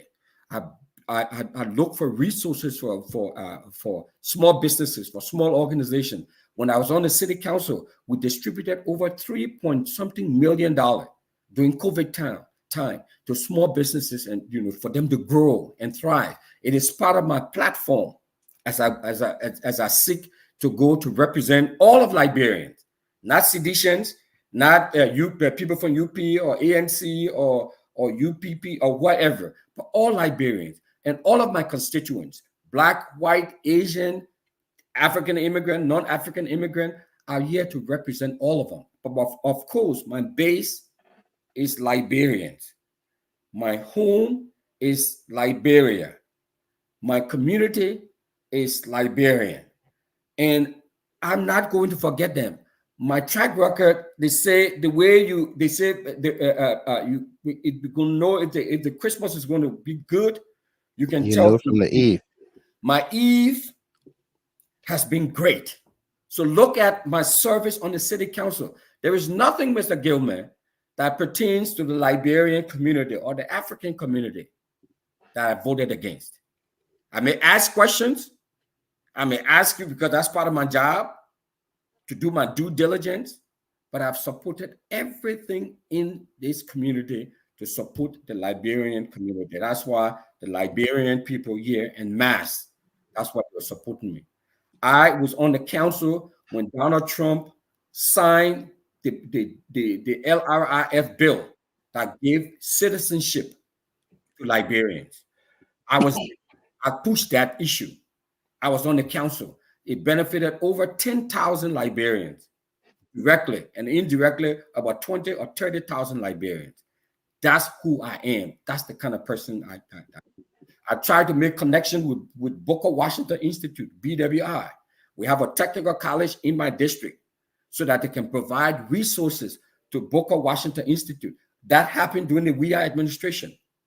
I've gone to Kakata. I work with them, with the hospital, with the hospital in Kakata, in Banga, all over. That's the kind of person I am. So if you get to know me, you know, Mr. Gilman, that I'm a very low-key, humble guy who is just out to serve my people and produce results and make connections. So the issue with the FBI, Mr. Zaza, I'm sorry, that it got twisted and convoluted, you know, in all of the stuff was going on, but I never did, never ever call the FBI and point at the FBI or seek the FBI on anybody, let alone Mr. Zaza. It never happened, sir. Never ever happened. And neither did I call the police or FBI or anybody on selling food or anything in the community. So I don't know what else that that she said I didn't address that you all have been talking about. The issue with the picture, I said that I used the wrong picture, that, you know, in hindsight, I should not have used that picture, right? Because I was trying to depict and illustrate my frustration with the poor water supply system in the southeastern part of Liberia. And in that, I chose the wrong picture, okay? And for that, I said, I'm sorry, okay? Then the other brother talked about, you know, that, you know, there's, you know, Kamadi introduced me to you. You invited me here. And I said in the beginning, when we talked on the phone, I told you, oh, I'll come on your platform. I've been invited to all these different platforms. I've never been invited to GHT Hard Talk. This is the first time I've been invited here, so I came. So it was not like I was avoiding a GHT Hard Talk platform or anything, or I had some sort of issue or I was sort of indifferent to GHT Hard Talk. Never. You know, I said, if I come, you know, you can bring the question. We will address that. We address those questions, because guess what, Mr. Gilman? My conscience is clear, and people who know me, who work with me over the years and continue to work with me, to know I'm a person of service and that I will deliver for my Liberian community, because I've always delivered for my community. And Mitchell, like I said, thanks to you, thanks for your confidence, and thanks for calling. And you all can rest assured, like I said, my track record is there. I work with every government, every Liberian group. You know, I've said it over and over again. I have no issue with seditions. I have many friends who are part of the CDC, party. I work very closely with many of the higher ups in the CDC. But of course, I don't get any pass for that. I didn't get any credit for that, and that's fine. I respect that, but I don't discriminate. I'm not a tribalist. I grew up in Ganta. I consider myself, someone from Nimba. I spent my entire formative years in Nimba. All of my friends, all of my close associates. My grandfather is from Tapata. Okay, so I work with all of my people. Every group I work with. So if anyone wants to talk further, they can give me a call. We can talk about my vision for the community and how I'm going to represent them. You don't have to vote for me just because I'm a Liberian. Okay, I've told people clearly, but you vote for me because I'm the most qualified. My experience is unmatched, Mr. Gilman. The person I'm running against moved into the district about 8 or 9 months ago. I've lived in this district, serving my community for about 20 years, over 20 years, and producing results. So that's it. Okay. So I again like to say thanks to all of the callers and all of the folks, Miss Chapin, Mr. Kone, Delano Tambasa, and all of the folks. I appreciate Tamasa just came in as you were deliberating, and he's our vice chair and a senior panelist vice chair for the Concerned Liberian Network, and my principal deputy and a senior analyst on the show here. Maybe if you don't mind, just 2 minutes. He's gonna take one, and you take 1 minute to respond to him. Okay. Then we can call it, please, Mr. Rosa. Sure. Delano Tamasa. Yeah, Mr. Chairman. Thank you so much for the opportunity. I'm so sorry I just got home, but I've been following. Right. Let me take this time to just extend my profound gratitude to Honorable Rosa for coming on the show. I listened to him lengthily. Mm-hmm. I think the the key of the whole thing is the ending of the show, where Mr. Russell clarifies some of those major controversies have been around in the Liberian community. And I think it was good that he hit those points. I think where we are as a Liberian, I think it is time that we come together. I won't go further, but I know we will meet and we will discuss. But I just want to appreciate him for hitting most of the key points at the end of the show. One of the key I get here, whenever I learned this as one of my principles, and I just want to talk to the campaign manager. Whenever you come up to say sorry, there should be no further comment to clarify what you want to say sorry for. When I mean clarify, like to defend and provide certain guide or protection in validating your apology. It is good. You come clear and just say sorry, and that's it. Whatsoever the people will come and say, so we are sorry, and we'll move to the next chapter. It is good to not inflame or create other or further comment, into whatsoever that will be discussed. So I think it was good that Mr. Russell come, and I want to salute him. He defended himself very well, and let me say that I've been following, and I think as Liberians, I think we have to see through the third lens and to see how best we can move ahead. I think there's where I want to start. Thank you, Mr. Chairman, and let me extend my gratitude to Sis Rashad, my bigger nephew Conan, and the rest of the team for also coming up and also chipping in and adding us with some of those things that Mr. Russell was able to come up to speak about. So it was great. Thank you so much. I don't want to take all of the time. I know we'll be here to analyze a few things. Absolutely. Salute to you, Mr. Chairman. Thank you very much. Setting up this Vice particular Chair. conversation for Mr. Russell as well. No doubt. Thank you very much. And Delano Tamasa. So, Mr. Russell,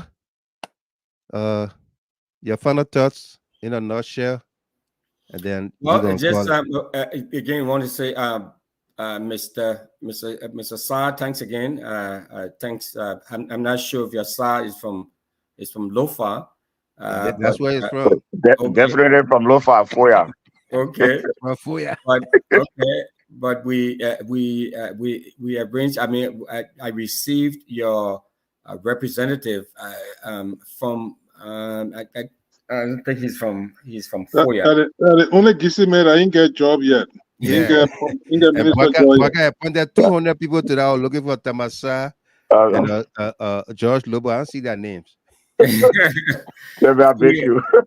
We arranged a sister city relationship between and with President Weah, now President Weah, but he was vice president with the city of Brooklyn Center and Vonjama. And so when your representative came this year, I took him to Brooklyn Center, and with Branco, there's a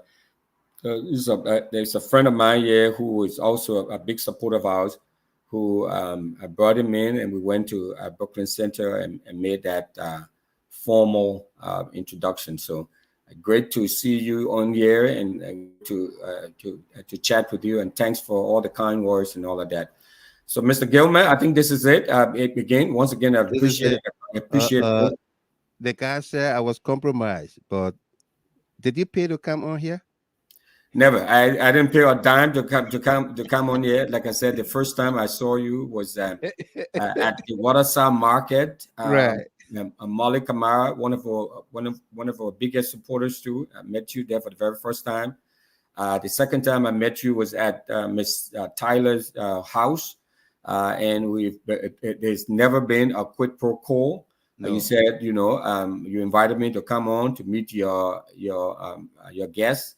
and your callers and all of your followers and talk to them. And I said, okay, hey, I'm willing, I'm open, because I know what happened. I can only say, I mean, what I was thinking, when I and the passion behind why I wrote the article and all of that. It came from a very good place, but obviously the picture I used was the wrong choice, and folks have every right to be upset, about that. But the other issues I've addressed. I never called police. I've never called police on anyone, FBI on anyone. I've been a big supporter of this community and people in the community, and I continue to work with all sides. So once again, I will let it stay there. But no, I don't know why he said you compromise, because I mean this is like my third time meeting you or talking with you. So right, I do support great efforts, and this is a great effort, and so I appreciate that. Are you the son of James Russell? Wilhelmina Okai is asking. Yes, my father name was James N. Russell, from Upper Caldwell. Yes, Upper Caldwell. I'm one of his many sons. Right. Yeah, Wilhelmina Okai, that's your Caldwell brother. Thank you very much, Mr. Russell. Miss Tyler, Frances, I took up your time all evening. It was great having you on here tonight, and wish you well. Well, you the one used to be on the SAM with Cyrus, with Louis Wise. Louis Wiles. Peter D. Russell, and there was so my cousin Charles Russell. Charles Russell. Yeah, Charles Russell. Yeah. That's my Not Louis Wise. Oh, okay. Yeah. That I used to enjoy it, no? Yeah. Saturday morning. The SAM. Yes. Dial for music. Yeah, sure. Dial for music. Yeah. Dial for music. Every one of us used to listen in. All the schoolies. Yeah, that's my cousin. He's in Atlanta. Okay. Yeah. Who wrote this? He took that from us. Thank you. All right. Thank you very much, Mr. Russell and Miss Tyler. It was great having you both on here tonight. And of course, folks, you are listening to the program Liberia First on GHT Talk. That was a great conversation with Winfred Russell and his campaign manager, Frances Tyler. We still have our team of panelists and analysts here: A.B. Kone, Rashad Baziji Chapi, and Dilana Tamasa, of course. Our cover photo on here tonight, Charlene Pratt. She's been watching the show and trending as well. Ladies and gentlemen, Sarah Dopo was also on here, but she left.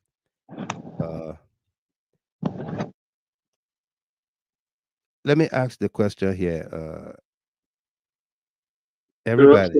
Sarah on the clock. Yeah, Sarah is on the clock. She's on the clock. Sarah did extremely well, when I was basically our following. Right. Yeah, she did extremely well. Yeah. Right. So we are 3.5 hours into the show. One of the longest show in a long while. Let's just go around the table here. Begin with the lady. What's your impression? What's your takeaway, Miss Chapin?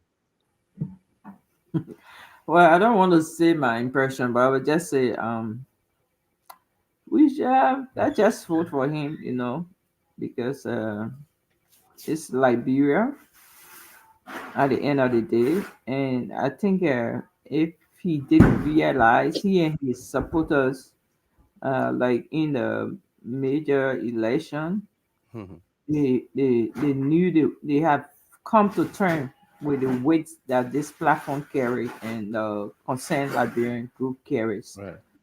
And they know that this platform has the capacity to cripple his ambition. So I'm just appealing to everyone that in those demarcation that he listed Yeah. to go and vote for him for the sake of Liberia. Although he said people shouldn't vote for him for the sake of Liberia, but just vote for him for No, the he sake did of not say that. It was the campaign manager that said that. Unless you yes. want to tie him to it. No, no, no. So let's just vote for him. Let's just vote for him for Liberia. Sometimes we just do things, because you look at the bigger picture and not the lower picture. And I know, it's not the truest of repentance. Mm-hmm. But let's just vote for him. Thank you very much, Ms. Chapin. Damascene, you came late, so you're gonna be the last. But Connor, Abby. But Abby, before you go ahead, let's take Joyce Lomagere on the phone first. We're not taking Hello, my people. we're not taking any more calls, please. No, I just say one thing. Yeah. Yeah, hello, Mr. Kima. Yeah. Today, Uh-huh. to be honest with you, I didn't listen to you. You know why? No. I only came to the end because I got pressure and I didn't want my pressure to go out, so I didn't listen to your story too because I didn't feed it to because I could still see it. Anyway, there's so much food. I mean, not talk anything right now.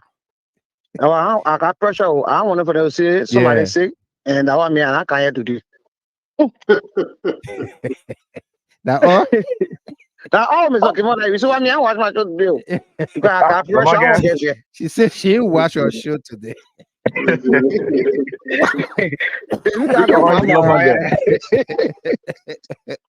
Yeah. All right, Mr. Kima. Thank you. You're welcome. Thank you very much. It was nice hanging out with you over the weekend too. Oh my goodness. Lomagere. Abby, yeah, my brother. You Lomagere? I know, right? It wasn't she don't want President to go, so she got kind of call. She put us on silent. Right. Oh, yeah, she decided to forgo the show today, yeah. I know. Yeah, but I mean, it was great. It was great conversation, and it was a necessary conversation to be had. Right. And wherever it is that the authenticity of issues, and I know sometime when we kind of try to play the hard ball, trust me, we'll not make any headway on issues because at least you could tell from the conversation the way it was going at the time. So, like I said, it was becoming a little bit stiff. Right. In fact, I think I brought the campaign manager on the show. Yeah. But, it is what it is. And, and it's good that people will understand the positions of each other. Right. And not to take it for granted. And like I stated earlier on, this should be a teaching moment for all Liberians that got some ambition in terms of the United States politics. Right. Because at the end of the day, again, nobody is trying to muscle the political expression of Liberians here, regardless of what you want to do here. And then to say, don't talk in your own homeland politics, but just be authentic and factual about it. Yeah. That's the point.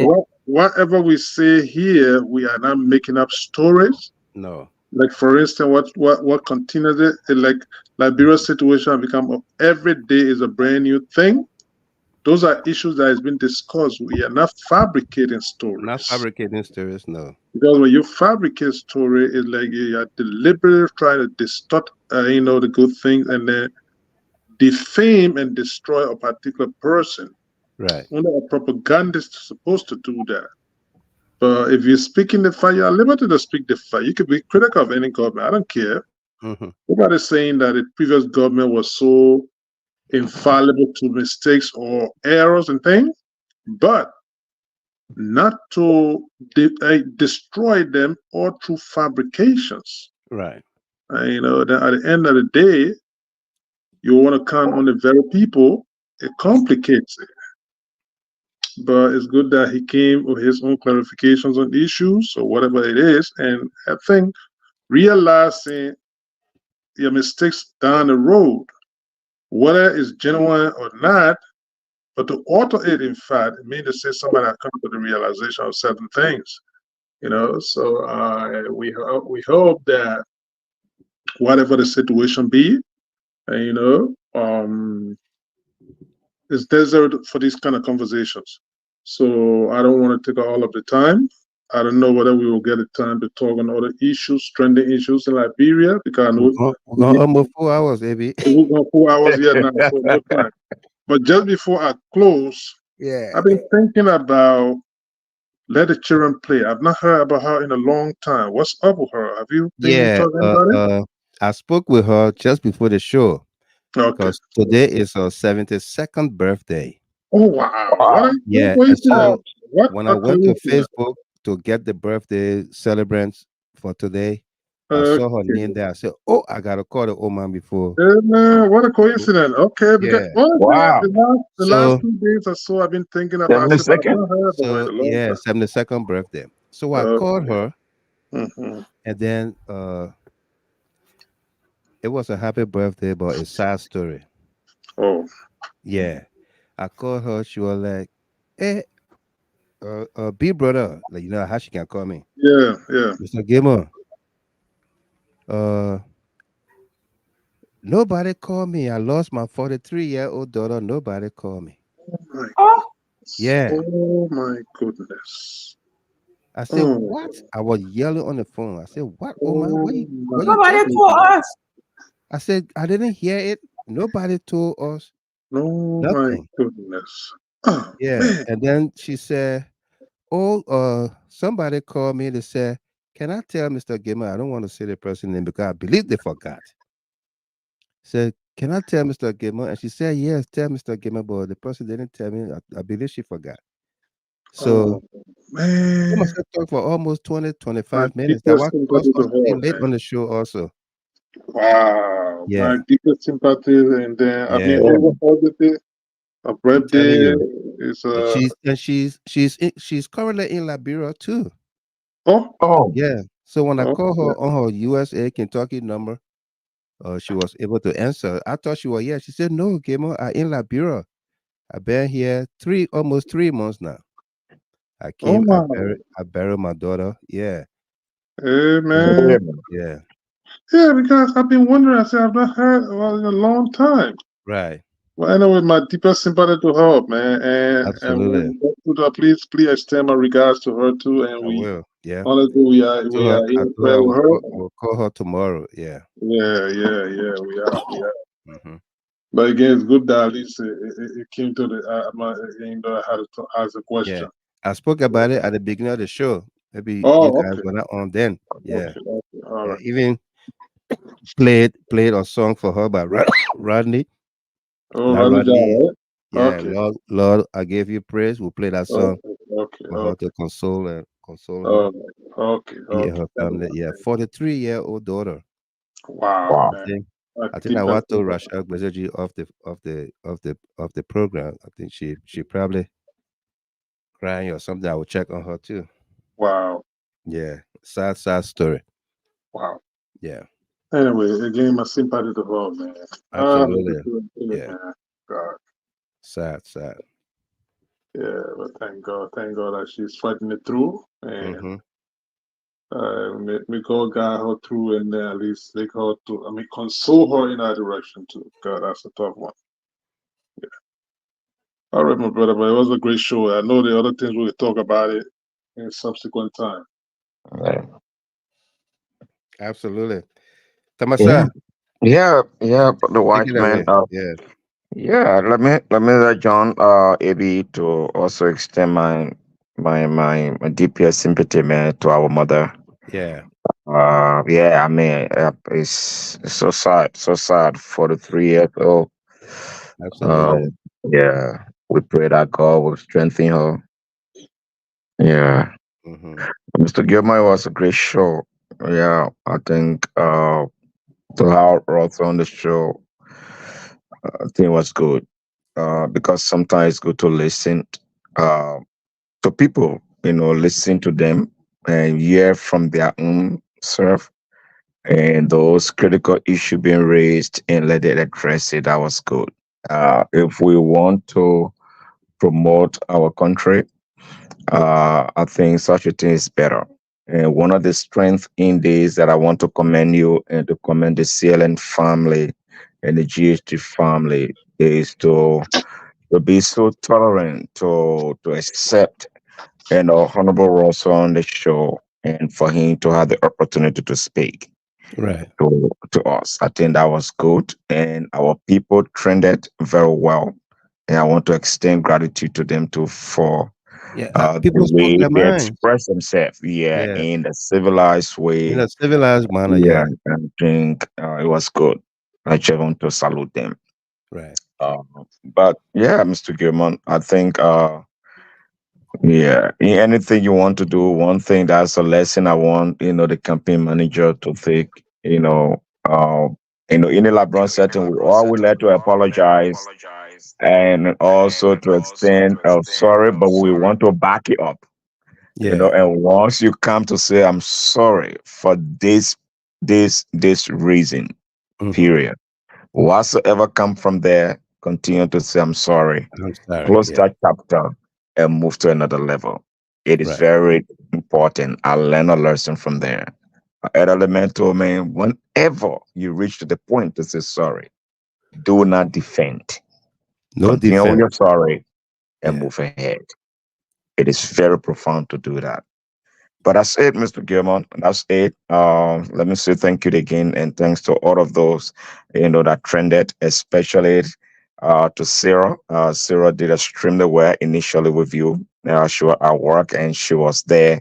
And her question to Mr. Honorable Russell was very, very Yeah. important. Her first Yeah, question. questions. Yeah, it Yeah. was very good. So let me say thank you. Thank you. Out to Russia. I haven't heard from Russia too for a long time. So it was great Yeah. that we were able to hear from her.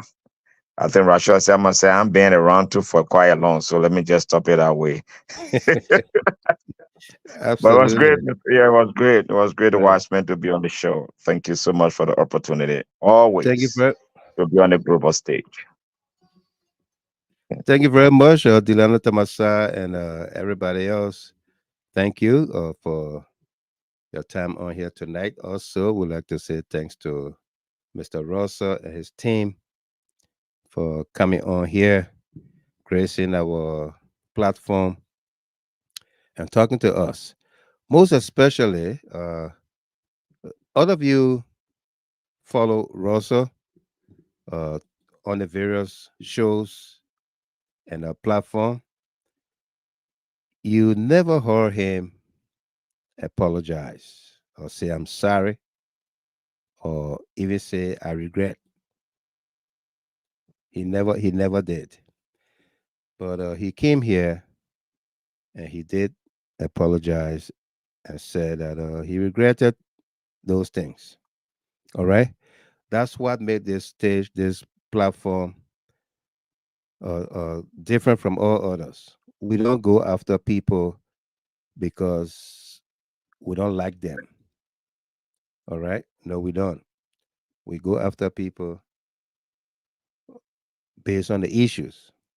All right, and it was a great conversation.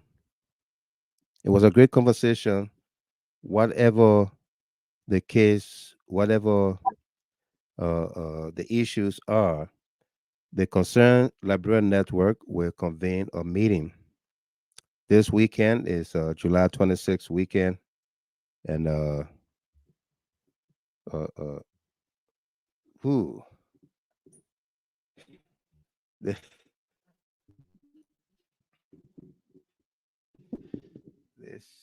TV, I know you have a huge itinerary for the July 26th weekend, right? right? And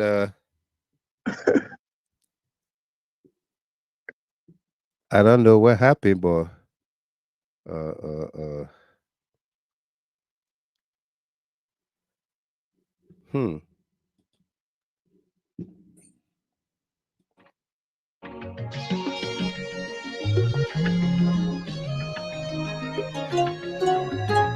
You're so good to me for all you have done.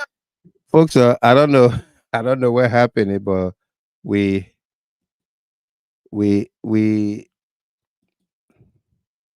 okay. But my camera is gone off. I was trying to talk to you about this weekend. It's July 26th weekend. It's July 26th weekend. Can you guys hear me? Yes. Yes, we can hear you. Okay. I was talking about CLN convening a meeting to discuss this issue about the Russell campaign. It is not so say one, so say all. All right. We've had number of meetings with his campaign on the phone in Minnesota and tonight right here. So we'll meet in our conference room and discuss this issue. Elections, what we end August 12th, and August 13th is the main event. So hopefully we'll meet before then. All right, so that whatever we decide doing, we can. But unfortunately, this weekend is July 26th weekend, and we can't have the meeting. Besides that, I will be traveling. My wife and I will be going to Houston, Texas this weekend on Friday, and to be back on Sunday. So we'll be back very late on Sunday. So we can't have the meeting this weekend. Hopefully, we're gonna do it sometime next week. All right. So want to wish you well. Let's continue to pray for our big sis, our old mom. Let the children play. She and her family on the passing of her beloved daughter. Okay. Rodney Peabody, aka Rodney Jai, gonna take us home. Lord, I give you praise.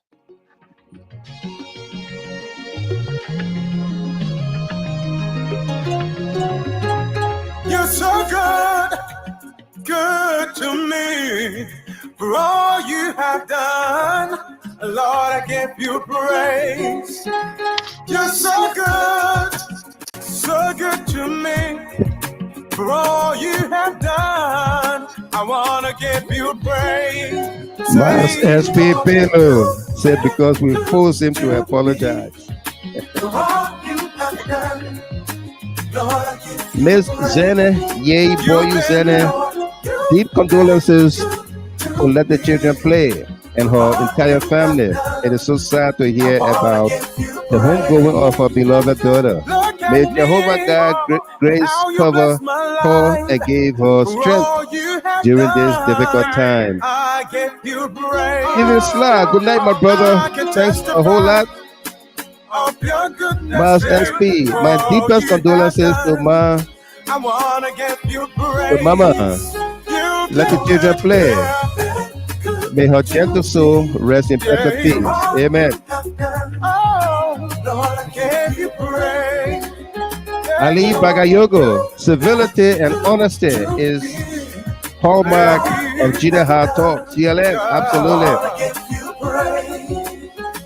Looking back at my life, I can't imagine where will I be Gladys Allison, without you. welcome. Marie Pine, I see why we are not hearing her voice. My condolences to her family. Helena M. Brown, Mr. Gilman, please tell her my deepest condolences to she and her family. And our birthday celebrant, Charlene Pratt, mother, my condolences. Joseph Wally Kende, our deepest sympathies to the old mom. Let the children play. Be strong. Wilhelmina Okai, my deepest condolences to mother. Dubon Hill, oh my God, My deepest sympathy and happy birthday to the old mom.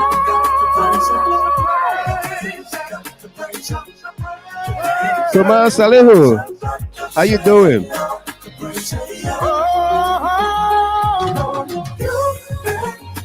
You ready to be good to me, oh God. Jackson Moore Jr. Hey, Mr. Gilman. My deepest condolences to the family. Absolutely. All right, folks. Thanks a whole lot for being there. All of you that made it here, thank you.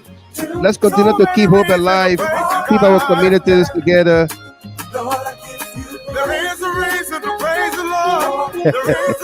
Jerry Akwe, Mr. Gilman, you are a good man. I was only keeping your feet to the fire. Absolutely. And this is from Be Thankful Addison. My condolences to our mom, our old mom.